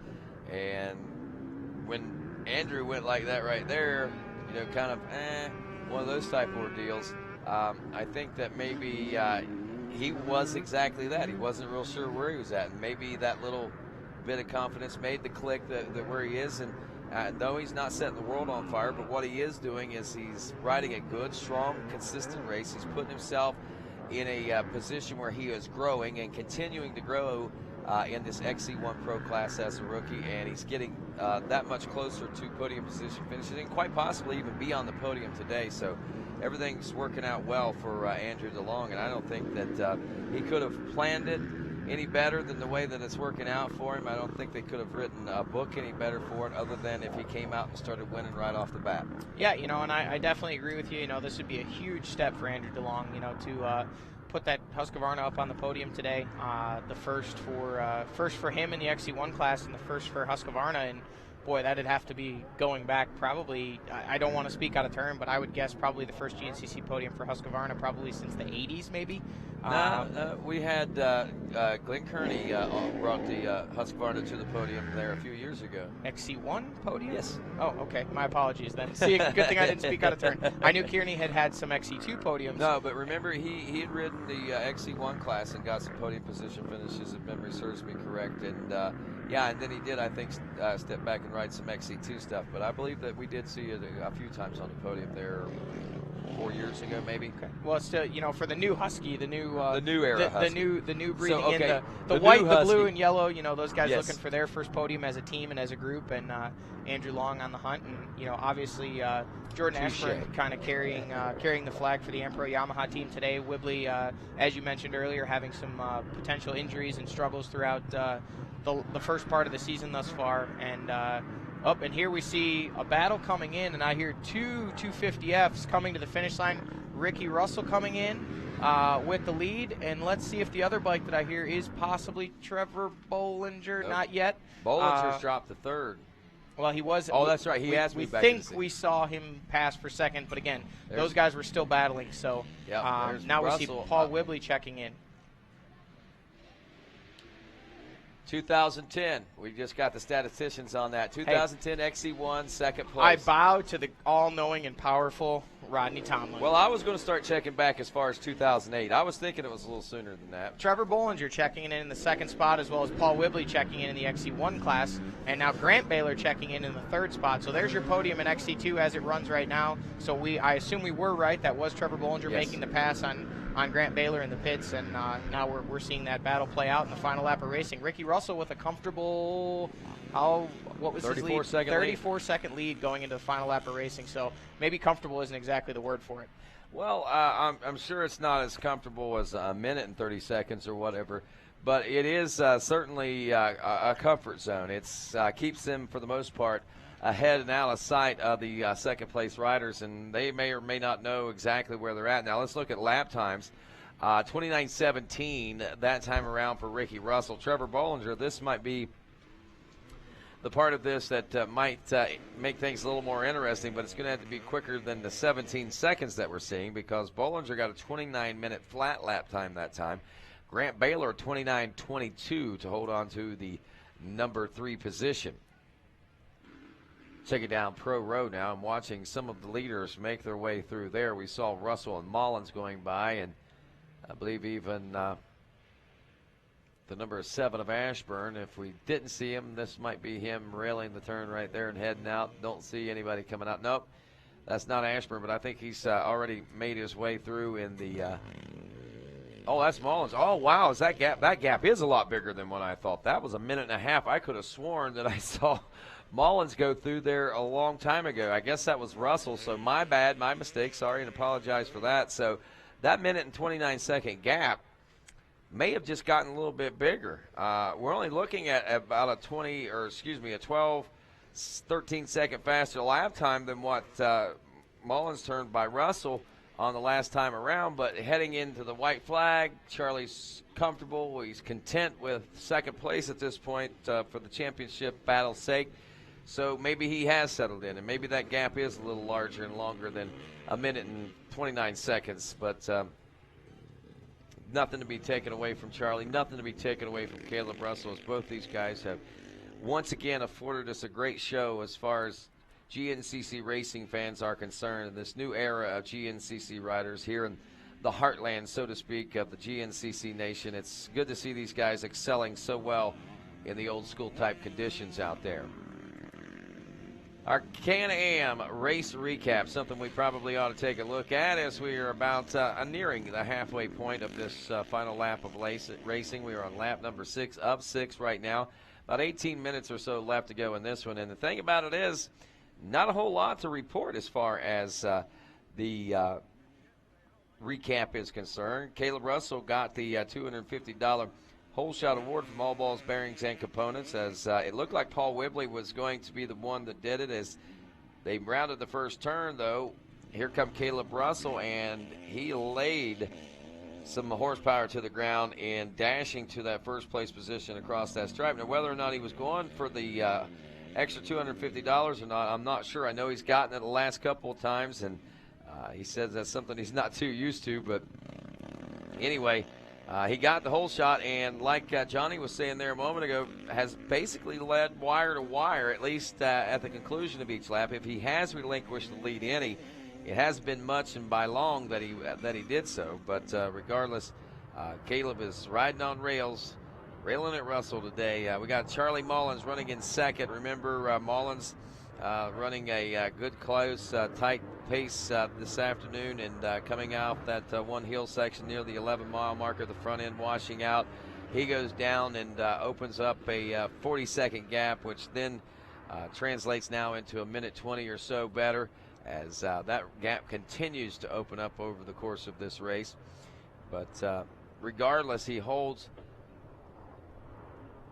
in a top spot there with second spot Jordan Ashburn in the number 3 spot. Jordy is another one of those riders we talked to, and actually Ashburn is right where he pretty much started out this race also. He moved into an early third place position and has not looked back, and hopes to get back into that podium position ways that he is so used to from last season, and well, at least the season before. And he's already got one podium under his belt here in 2014, and the second at the halfway point is going to be something that's going to certainly help fuel that fire for him, and maybe make things a little more exciting for him heading into the John Pinton GNCC. Jason Thomas, UKJT as we like to call him, the number 9 former XC2 Pro Lights class champion. England is where he calls home. This rider having some struggles in the mountains of West Virginia, which is kind of odd and kind of strange considering he comes from mountainous terrain there in England, but he said he likes it rainy and slippery and slick, so wet rocks is what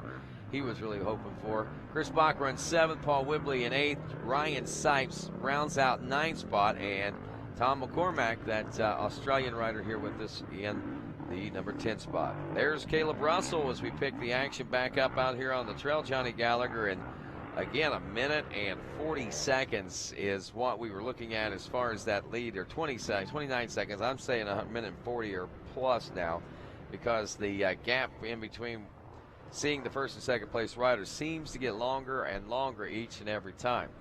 Yeah, definitely Caleb's on the gas, and Charlie, at this point, you have to wonder if Charlie really is kind of starting to look at this as a points day as opposed to, I'm certain that he's still out there giving it all he's got, but with a minute and 30-second plus deficit, it's definitely a tall mountain. Marvin's mountaintop is a tall mountain for him to climb today to get that win, but certainly a respectable ride if he does finish up in that number 2 spot. 3 wins in a row followed up by a second. Those are championship credentials. Johnny, right there, I know last year, I think if memory serves me correct, this and John Pinton were flipped. This was round 8. John Pinton was round 7. And round 9 traditionally has been the Snowshoe GNCC. I got to ask you, obviously this is some prelude to some things that these guys are going to see. If you look at it in reality, side by side, there's no apples, and you can't compare them. Because Snowshoe is obviously a beast of its own. But just out of curiosity, do you have the advantage by racing here first and getting a little bit of that rock riding under your belt and then going to Snowshoe? Is that a good advantage for these riders? And that was from last year. You wonder, you think, it's a good setup and you can go. But now this year we throw in another Ohio round. There's our second place ride, I believe. Charlie Mullins checking in now. Again, still about a minute and a half. That was actually Caleb Russell on the next downhill section. So we're still waiting on Charlie at the previous camera shot. Wow. So that really shows the gap between it does. the lead 2 But positions. the question I'm asking is, okay, last year we went back-to-back mountainous terrain. This year we got a race in between. Which is better for these riders, to go right back into it or take that break from it? Well, I suppose it's the same for everybody, so I don't know that there's any advantage to be had or garnered. But that being said, I think that mentally it's nice to have a little break from the rocks, Loretta's is a rocky race, but it's a different type of rocks. Those are smaller rocks, and here, you've got the big rocks that really do damage the equipment, and and really push the riders with their technical skills and also their concentration throughout the day. So, the 2 weeks off in between isn't necessarily enough for those guys to reset, but they're going to have an opportunity at the John Penton, a course that is faster and more of like a GP track, that they'll have a chance to kind of reset and get an extra 2 weeks before having to go tackle the mountains and rocks and mud of snowshoeing. Johnny, I'm getting a report out on the trail right now. Jared Bolton, one of our cameramen out there, and seems like there might be something shaking loose or something developing out there on this last lap. Bolton, what's going on out there, buddy? Just came past about the 6.2. He was going considerably slower than he's been going all day, and he had something clacking on the bike. I couldn't tell if it was something around the chain or what, but it was a considerable clacking noise all the way down the trail. And Charlie Mullins is just now coming past the same spot. I'm sorry, Charlie Mullins is what? Charlie just now came by the same spot, so Caleb still has that lead, but he is still going a good bit slower. Wow, did you notice that the gap had changed? I know we were looking at 1 minute and 30 seconds at one point. Did it seem a little quicker than that? Yeah, it seems like he's lost a little bit of time, but it's still, that minute 30 seconds is still a lot. I'd say he's still got at least bare minimum a minute. Wow, 10-4. Thanks a lot for that update. And talk about some late drama possibly unfolding here. You know, we talk about Caleb leading this thing wire to wire. And, potentially now, we don't know that he has a bike issue. We just know that something made a noise. I mean, that could be a stick. Yeah, it could be a stick. It could be something inconsequential, like a fork guard just slapping against, making noise, a loose piece of body work. There's a number of things it could be. But there we go here late in the race, heading toward the checkers. That's a major mental game, especially with him coming in 12 points down. If he doesn't realize what it is, and it is nothing consequential out there, it could be something that still plays enough of a havoc for Caleb that he might start making mental mistakes and errors here in these final minutes of the race as we approach the 3-hour mark here shortly. So, again, it's one of those tough ones, man, to call whether or not it's going to be a problem for him if it's not really a problem. Let's go ahead and take a break, and we'll be back with wrap-up of this 2014 Marvin Mountains run that we call the Mountaineer Run GNCC.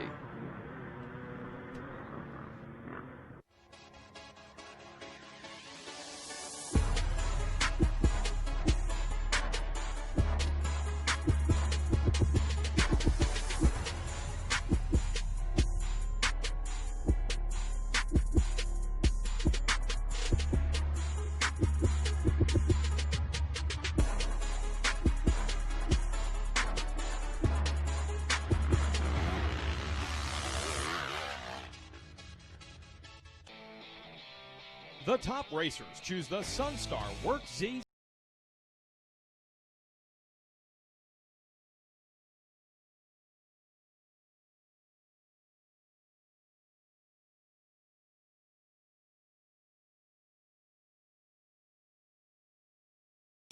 Sunstar drives Ryan Sipes, Thad Duvall, Adam McGill, Jared McClure, and many others.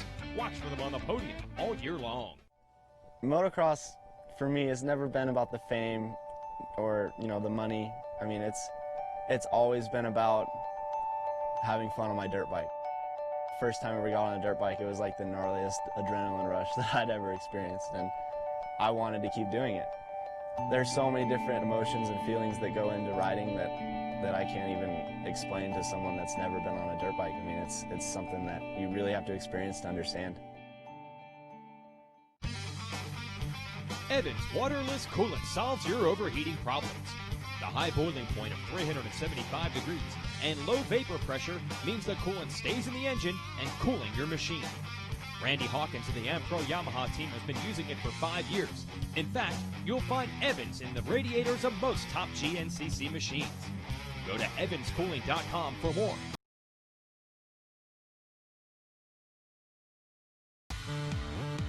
They're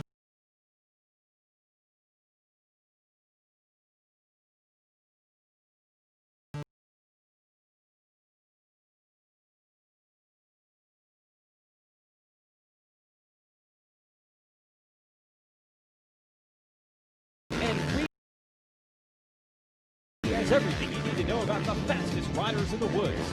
It's all on RacerTV. All racing, all the time. GNCC live from Martin's Mountaintop, just above Masontown, West Virginia, 15 minutes or so outside of Morgantown, West Virginia, the home of GNCC Racing. And, of course, get ready for some upcoming GNCC Racing and RacerTV with our Rocky Mountain ATVMC.com Get Ready report. June 7th, our next upcoming live event will be taking place at the John Penton GNCC in 2 weeks. That is ATVs at 1, and at about 4:30 we'll have UTV racing.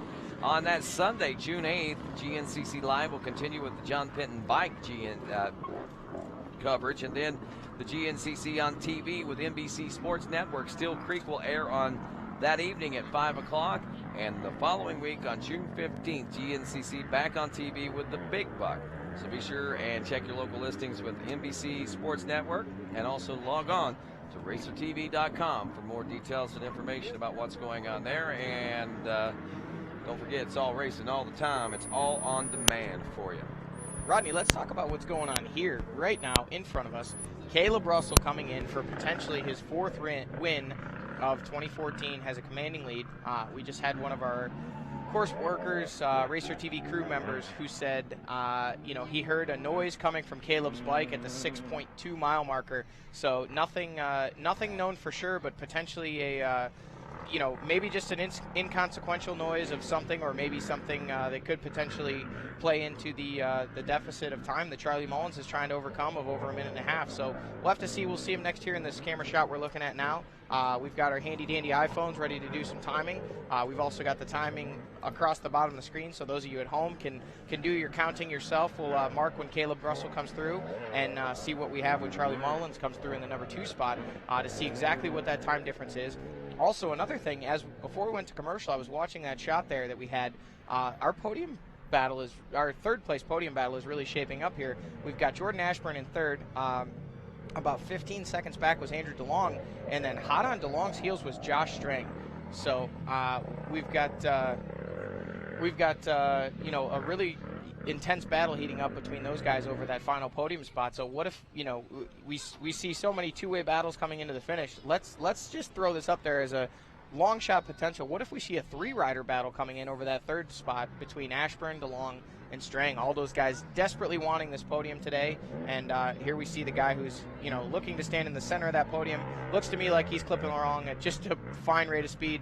We don't have any sound on that camera, but whatever it is, doesn't appear to be slowing him down too much. Caleb Russell on the gas and on his way to what appears to be win number 4 of 2014. Yeah, the clanking that Bolton heard there a few miles ago is something that obviously hasn't taken his mind off the task at hand, and it hasn't created any obstacles or hampers to slow him down. So Caleb keeps on the gas, and it's like you said, Johnny, it could have been a fork guard or anything slapping there, and it could have been something that really you don't need, kind of like a gallbladder or an appendix or something.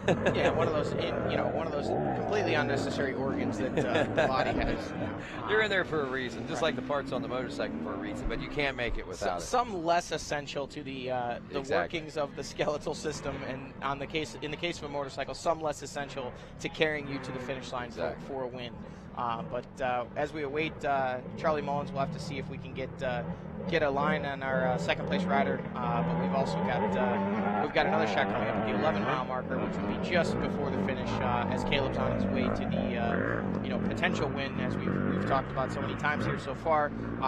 Not to jinx anything, not to speak too soon. Wire to wire thus far, just a few miles remaining as we're looking at this camera shot here. Things really Johnny, how long has it been since we've seen a wire to wire win?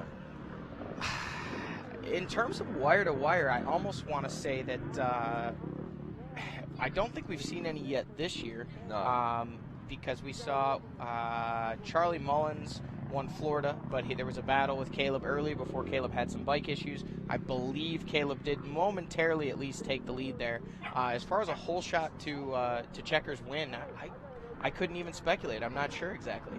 Wow. It's been a while. It has been, and I'm thinking about it. And I'm going back, and I'm thinking as far back to U-Haul or David Knight as to whether or not one of them was able to accomplish that. You know, it seems like that they didn't always get the whole shots and lead the whole race and win, but quite possibly it could have happened one time for U-Haul. I'm going to, wow, some other statistician that might remember those types of things might be able to bring that back for us. But yeah, regardless that's a tough thing to do. The thing that I'm pointing out is a tough thing to do. You got a 3-hour race here.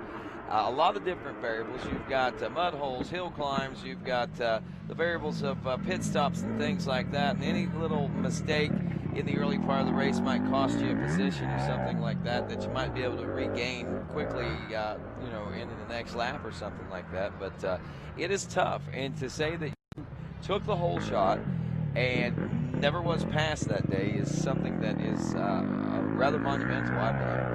It's almost Timmy Coombs' Blackwater 1988 championship win there type of racing, because Coombs almost did something like that, if I remember right. Yeah, you know, it's definitely in this type of racing. I mean, 3 hours of racing in these conditions and all the adversity that this course and this form of racing and these phenomenal competitors throw at each other, it's difficult to imagine that anybody could really be tops all day. You know, from being the first one of the first turn, never being passed, never having that mistake to even allow themselves to be passed momentarily. And here's the guy that thus far today, with less than a mile left, has done that. Caleb Russell checking through. He's coming. You know, he's, folks, as you're gathering at the finish line, if you look just up over the hill, you should see Caleb Russell working his way just down over. He's now coming across the back of the mountainside, up through one last rock garden down, and then we will see him pop into view and do the finish line chicanes and work his way towards win number 4 and taking a little chunk out of that points lead that Charlie Mullins has so far here this season. Caleb Russell winding his way down here to a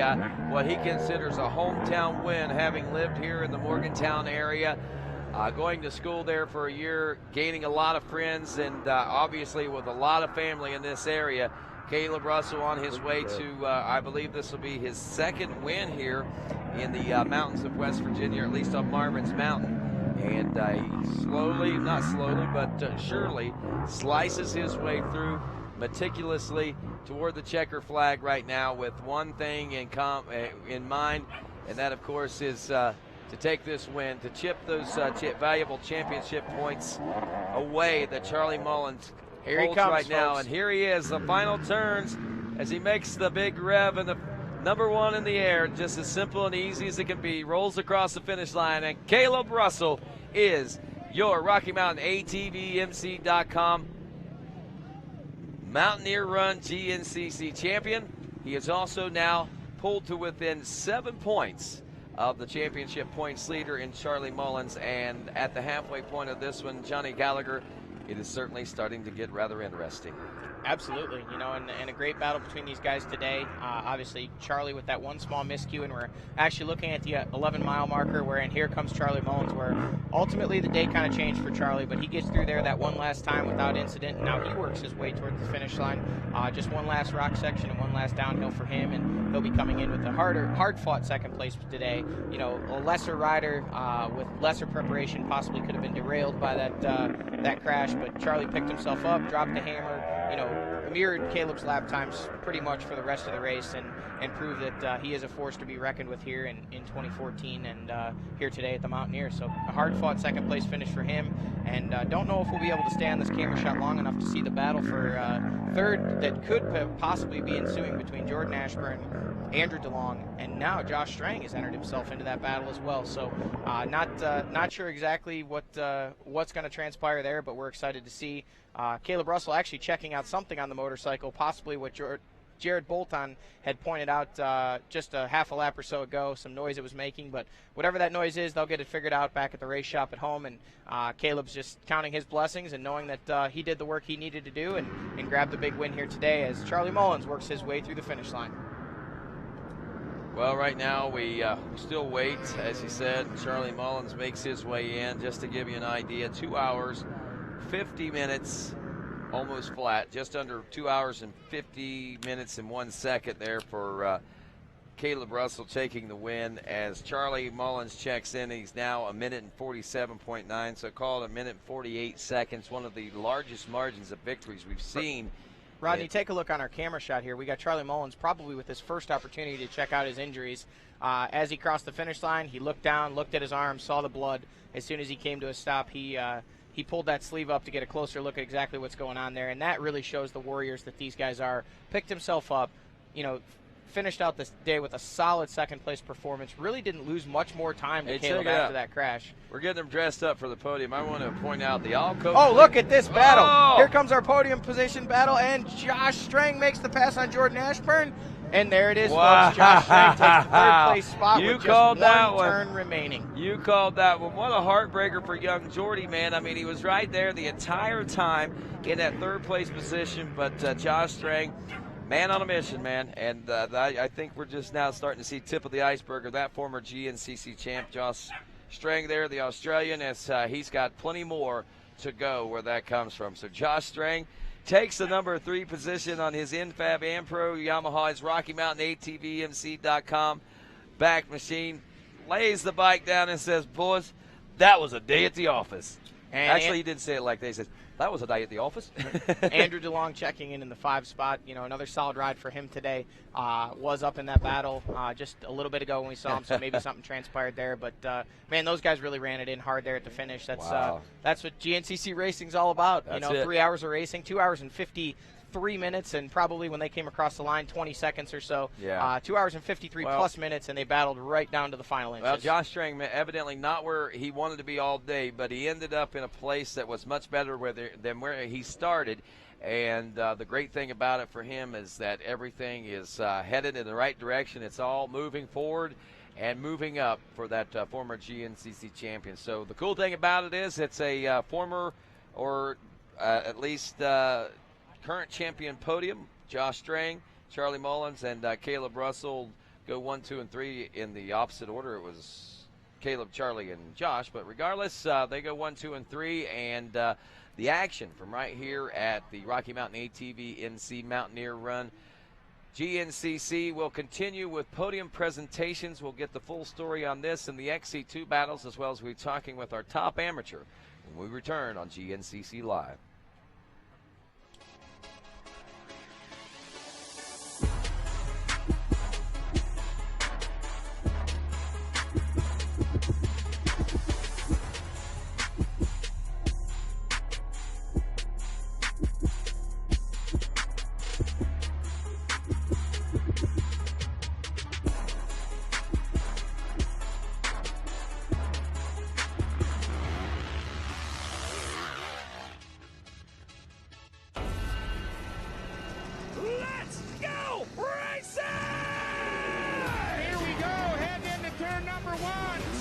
Side they go. Can't he shut the door on him? Here he goes. Got the momentum. Oh, my goodness. Watch all the action of the Lucas Oil Pro Motocross Championship on NBC, NBC Sports Network, and MAV TV. Buy your tickets for the High Point National on June 14th at promotocross.com.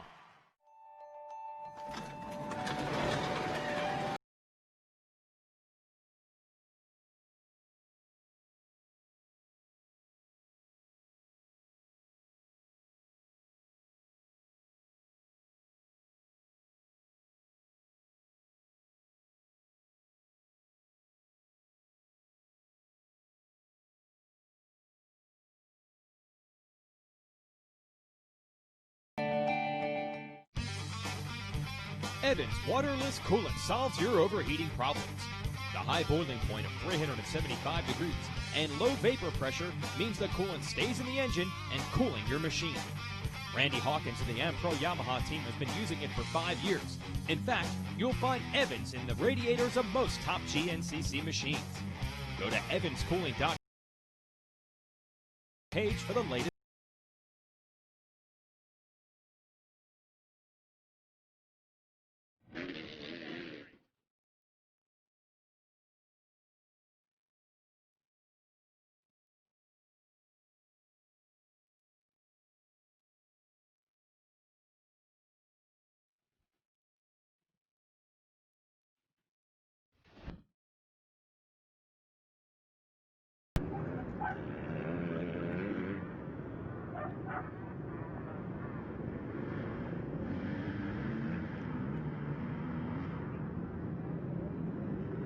GNCC live on RacerTV.com.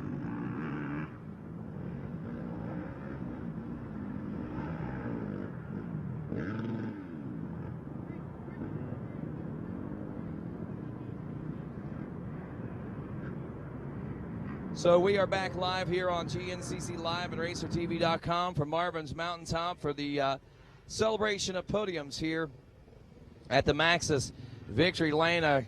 Top 3 riders making their way onto the podium right now. Of course, we'll have the opportunity to speak and talk with these guys and talk about the magnitude of this race and what exactly this race meant to them and what it's going to do for their racing in the upcoming 2014 season and what it means for the last half of this 2014 championship.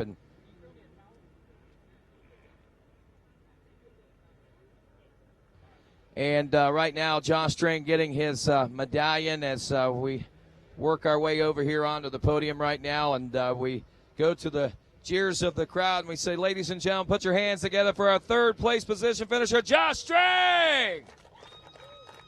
Josh, congratulations to you, man. What a day. You know, we talked about this when coming into it. We always want something different. We always want something more. But what we did get today is we got to see a heck of a show out of you, Josh, and we got to see the types of things that it takes to build a champion. And we're watching you build yourself back into a champion right here today, man. Coming from way back to get that podium position finish in the final turns, an exciting last lap pass right there to take the checkers, man. Talk about that race. Yeah, I'm disappointed, but I wish I could have rode like that at the front and been battling for a win there with Caleb and Charlie. But I kind of screwed up the first couple of laps. I'm not sure what really happened, and kind of started getting a groove, and then just started going. I started feeling good, you know. And I was happy in the last lap. The boys said I was about 30 seconds down on DeLong, and I wasn't sure how far Ashburn was in front, so I caught DeLong, and he had a small crash, so that made that easy. And then I caught Ashburn right about a mile before the finish, and I got by him, and then he passed me back here on the 3rd last corner, and I passed him back again. So it was a fun race. I just wish it was closer to the front. No doubt. Now, what happened there in the beginning? They got you so far off pace, I guess, in the early part of the race? Yeah, I'm not sure. I think the rocks maybe put me off a little bit. Like going into the first few rocky sections, the bike was skipping around a little bit, and I think I was just a little too cautious. I mean, there was people blowing by me left and right, and I was kind of thinking in my head it was another one of those bad days, but we turned it around. And well, turning it around right now, I just got to say, is that not the boost of confidence you need, and probably coming at the right time at the halfway point, because we got 6 more rounds after this, Josh, and I think there's still a lot that you can do here in this championship, making a bid for it. Maybe not win the championship, but let these guys know you're going to be a threat. Yeah, I definitely need to win some races. The Rocky Mountain ATVMC.com been behind me, Amfab, Yamaha, the bike's working awesome, factory connection, dialed my suspension in, and this track's good for a good warm-up for snowshoe, I think. So I'm happy I know where the bike's at. We can make some changes and come to Penton and then snowshoe and then head into the summer break. Looking forward to it. Who else do you want to say thanks to? The Rocky Mountain ATVMC.com, Virus Compression, Keep Me Cool, Moose Racing, CD, Shoei, X-Brand, and all the fans, man. West Virginia has some crazy fans. I can't remember them being so friendly and cheering everyone on, so I was pumped here today. There you go. Got to be pumped to be in West Virginia. There he is. He is Josh String, taking the win here today, or excuse me, taking 3rd here. 3rd place in that battle with with Jordan Ashburn there. But what a spectacular battle! And of course, what we need to do is we need to move kind of over here just a little bit, Hot Rod Charlie, as we ask the crowd one more time, show this guy some love. He put together a heck of a race. Charlie Mullins, ladies and gentlemen. Wow, Charlie, man, I tell you, you guys bringing the A game today, and I think it became a matter of just who got the early lead in this one, man, because it was a dog-eat-dog battle from the word go, and you get Caleb in sight, then you lose him. You get it reeling back in, get him in sight. I mean, it was kind of seesaw like that all day for you, it seemed like. Yeah, for the first half, the fields were really bad, extremely dry, so I was able to put some time on me, but I felt good, and I think halfway through I had a really bad crash and just kind of knocked me silly, and from that point on I was just kind of getting through it. My balance was off and just kind of wasn't the same after that, and I just kind of went in the survival mode and just salvaged what I could. I felt good at the first half, but just kind of. Yeah, Charlie, we got to see that crash on RacerTV. It was a rather horrific crash coming down around the 11-mile marker. It kind of looked like you got some rocks or something under that front wheel and just washed out on you. Went down pretty hard. Yeah, honestly, I don't remember too much of it. I think I maybe blacked out for a few seconds, but it knocked me silly and just kind of, I don't know, from that point on, I just kind of just struggled with balance and just kind of staying focused. I was getting headaches and a little dizzy, but I guess I did what I had to, salvaged some points, but. Yeah, and speaking of points, yeah, you still, I had to be thinking that at one point. Okay, I have a 12-point lead. If I hold on the second, at least I'm still going to have 7 points. And it's probably at least another 2 races, even if you do have some more bad luck, that you should be able to maintain a points lead anyway. Yeah, I mean, today was just one of those, just kind of made a mistake and it cost me. But you know, we're going to John Penn in 2 weeks, so I like. That's back home, right? Yeah, where I grew up. So it'd be nice to get back there, and the track's pretty good there. Haven't had the best of luck, but you know, it's always a new year when you go there. So I'm looking forward to it, and you know, getting another win. Who do we want to say thanks to, Charlie? The whole FMF KTM off-road team's been awesome this year. Factory Services Engines, they've been doing a great job getting us off the line real good. So you know, they've been doing a great job. Dunlop, Parts Unlimited, Thor, Motorcycle Superstore, Oakley, my mechanic Chuck, Practice Bike mechanic Gabe, my buddy Mark, my dad, my wife Rach, my son Cooper. They didn't make it today, so you know, hopefully they were watching. But you know, I just have a great group of people around me and some great sponsors that are behind me and you know, helping me get through it. So you know, I'd like to thank them all and can't thank them enough. There you go. All right, there's Hot Rod Charlie Mullins. Ladies and gentlemen, show him some love. Charlie Mullins, second place here today as we move over here to the center of the podium. And this one right here, I call it a Pioneer. Some call it a Mountaineer. Whatever you call it, we call it a championship trophy. And it goes to this guy right here, Caleb Russell, ladies and gentlemen. Wow, Caleb, that one looks like it's going to be one of the heaviest in the world, but obviously it's not super, super heavy, but what it is, man, it signifies, I think, one of the coolest things about our country, man, what it takes, what it took to come out here and pioneer this country. And mountain men like this right near, mountaineers that trudge their way through these mountains like here at Marvin's Mountaintop and kind of laid the groundwork for you to be here racing motorcycles here today, man. And, of course, a prestigious trophy, a great race to win, and at the halfway point, you're one step closer to that second national championship here. Yeah, just got off to a good start and had a pretty uneventful day, which was nice for seeing how the last two were a little bit too eventful for me. But, yeah, it was a good day. I got the whole shot, I'm pretty sure. And that's right. We got a $250 check that we'll be giving you here in just a second, so we'll do that. But let's talk a little bit about that after you got that whole shot. What happened? Yeah, I got the whole shot, and I didn't know who was behind me, so I was going to put in a sprint because the first three or so miles were pretty technical, and I charged really hard to try to open up a gap, and I seen Charlie was behind me, so I just kind of backed it down and just rode my own race and then waited until we got into some lappers and tried to put on another little sprint again. And, you know, I was able to get lucky with that and be able to open up a little bit of a gap and just kind of hold on the rest of the day. I'll tell you, Johnny Gallagher and I were talking during the race today. We don't recall any time, at least in recent history, and you can correct us if we're wrong, but this is the first time I've seen this in a long time, that somebody take the whole shot and lead wire to wire. Were you ever in second place at all today? No, I was never in second. I led the whole race, and you know, the most drama I had was I got some wire on my rear wheel in the last lap, but you know, I was kind of worried about that at first because I seen it sticking straight out beside my brake. It was actually wrapped around my brake pedal and my rotor, and my brakes weren't working properly there for a minute, and I stopped and I pulled it off my my pedal, and you know, I just kind of let it drag behind and do its own thing, and I was hoping it wouldn't lock up, but I was like, as long as I can ride without any back brakes for the last half a lap and be all right, just don't lock up. There you go, man. It all worked out for you, and you get back up here and you get back into the center of the box. This is where you've been wanting to be. This is win number 4 of the 2014 season, Caleb, and it couldn't come, like I said, at a better time, the halfway point, and 7 points down, and I know that you're right where you want to be as far as championship goes. And who do you want to say thanks to for helping put you in this position? Yeah, I got to thank FMF KTM, Scott Goggles, CD Boots, Thor, Parts Unlimited Factory Services, WP, Hextrig, FMF, IMS, Churbies, and Recluse, my mechanic Tanner, everybody on the team helping out. My mom, dad, everybody at Racer Productions, my wife, and that's about all. That's it. That's Caleb Russell right there, ladies and gentlemen. Your Mountaineer Run GNCC champion here today as they continue their celebrations. We'll watch right here as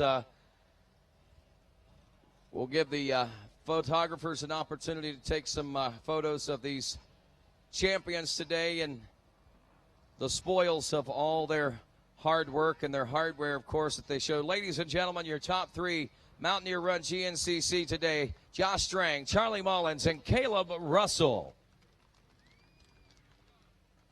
And the photos all being taken, but here comes the part that I always like the most. It's, well, as we always like to say in GNCC, to the victor goes the spoils.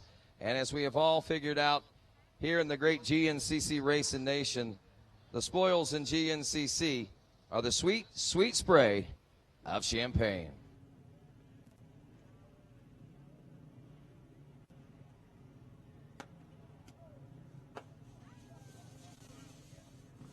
Wow.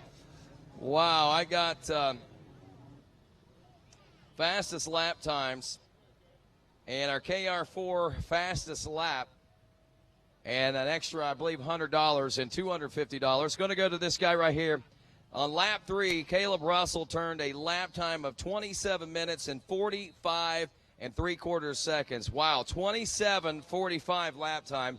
So Caleb, and he also got the whole shot. So we grabbed a couple of checks here. One for the fastest lap, $150 from KR4, and all balls, bearings, and components, $250 as Caleb Russell takes the lion's share here today. The whole shot, led every lap, the fastest lap, and of course those valuable championship points.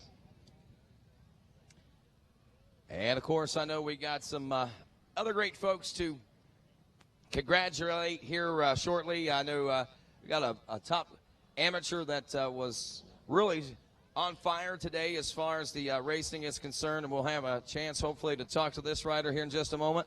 Craig DeLong, still waiting on Craig to make his way in actually, so we'll know whether or not.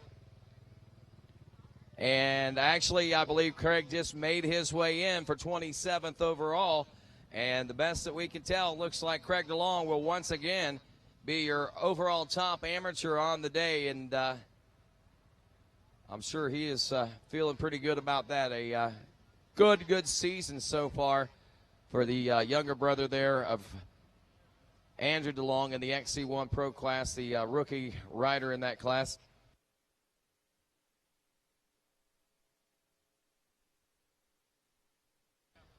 Well, as we exit the podium with our XC1 Pro class, we got our Alco cleaners, guys out here getting these guys all ready. And look at this, Trevor Bollinger coming up in the number 2 spot right here. And look how clean he looks. That's all courtesy of Alco cleaners right there. It's all natural, all green cleaner there, dirt and bike ATV wash. Money back guarantee. If you don't like it, folks, they'll give you your money back. Look how spick and span these bikes appear to be right now. Let's put hand-togethers. Let's put our hands together and make some noise one more time for this game, for these guys right here. In 3rd place, it looks like Grant Baylor. 2nd place, Trevor Bollinger. And your winner today, Rough and Rowdy, Ricky Russell. And we move over here to Grant Baylor, your points leader and defending champion in this class when we headed into the day's event. Grant, congratulations to you on a 3rd place ride. It's not where you want to be, I know, by no stretch of the imagination, but watching your struggles up through the pack today, man, it looks like it's about as good a place as any, and it's a great place to be at the end of this day. Yeah, I started out a little slow. I think I was 4th off the line and then just couldn't get rolling with those guys, and got by Ricky, and then he passed me right back, and I think made a few mistakes, and then Lane got by, and I don't know. I was struggling the first lap or two, and then things started clicking and started going through the pack and catching those guys. And I think I was about 50 seconds off of Ricky, so I put my head down and brought it down to about 30 seconds, and then I was tagging along with Paul and went into the pits, and Trevor got by me, and then hooked up with Trevor for a little ways, and then I fell over, and my bike was on top of me, and I couldn't get out from under it, and lost Trevor, and then I think I was about 30 seconds off of him, and then I just put my head back down and came in right on his rear wheel, but definitely not where I wanted to be. How you feeling right now?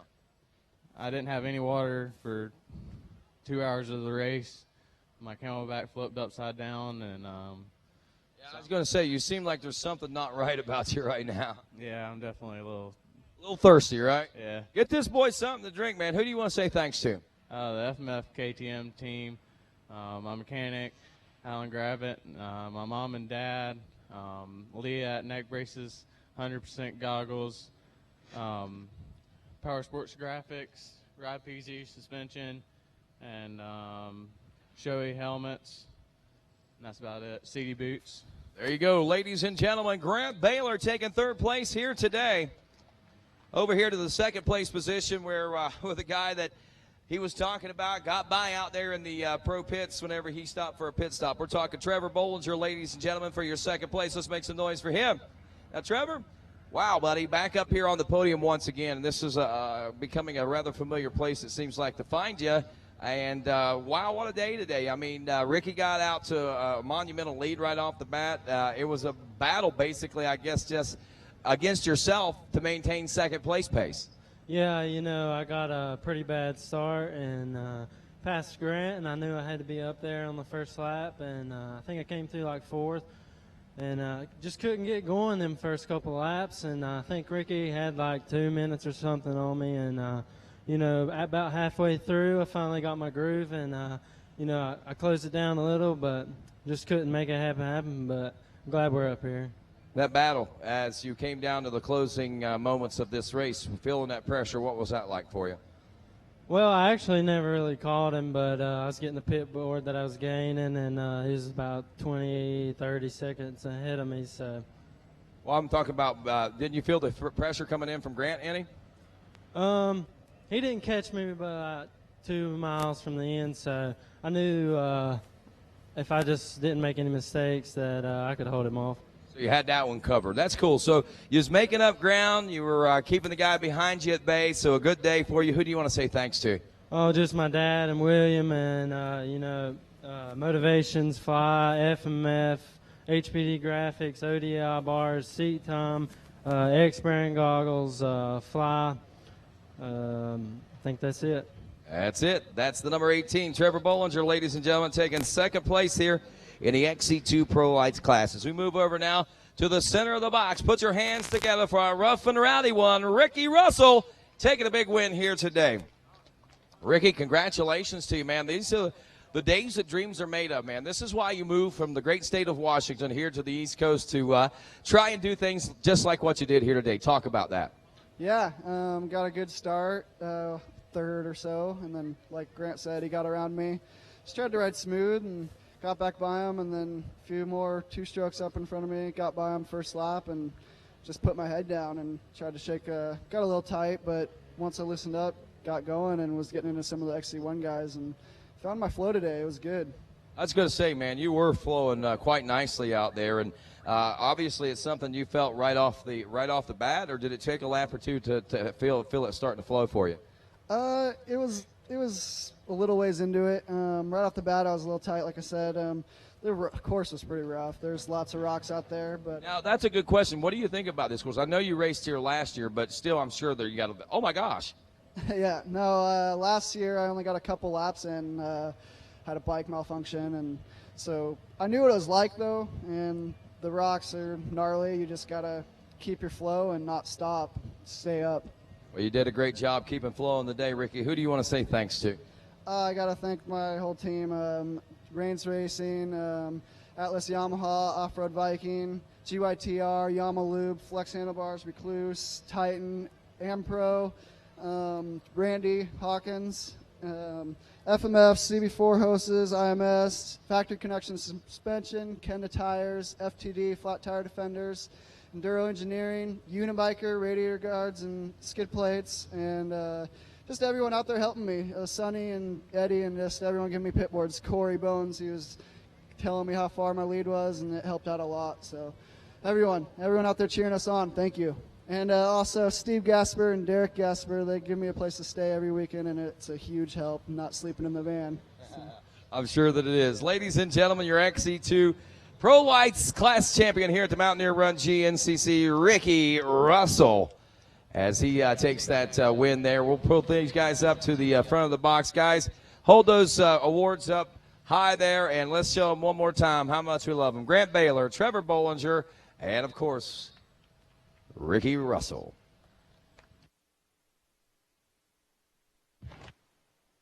All righty, folks, we got a champagne celebration to do, and then we've got a top amateur that we're going to be awarding here in just a moment. Do we have our bubbly up here there, Ricky?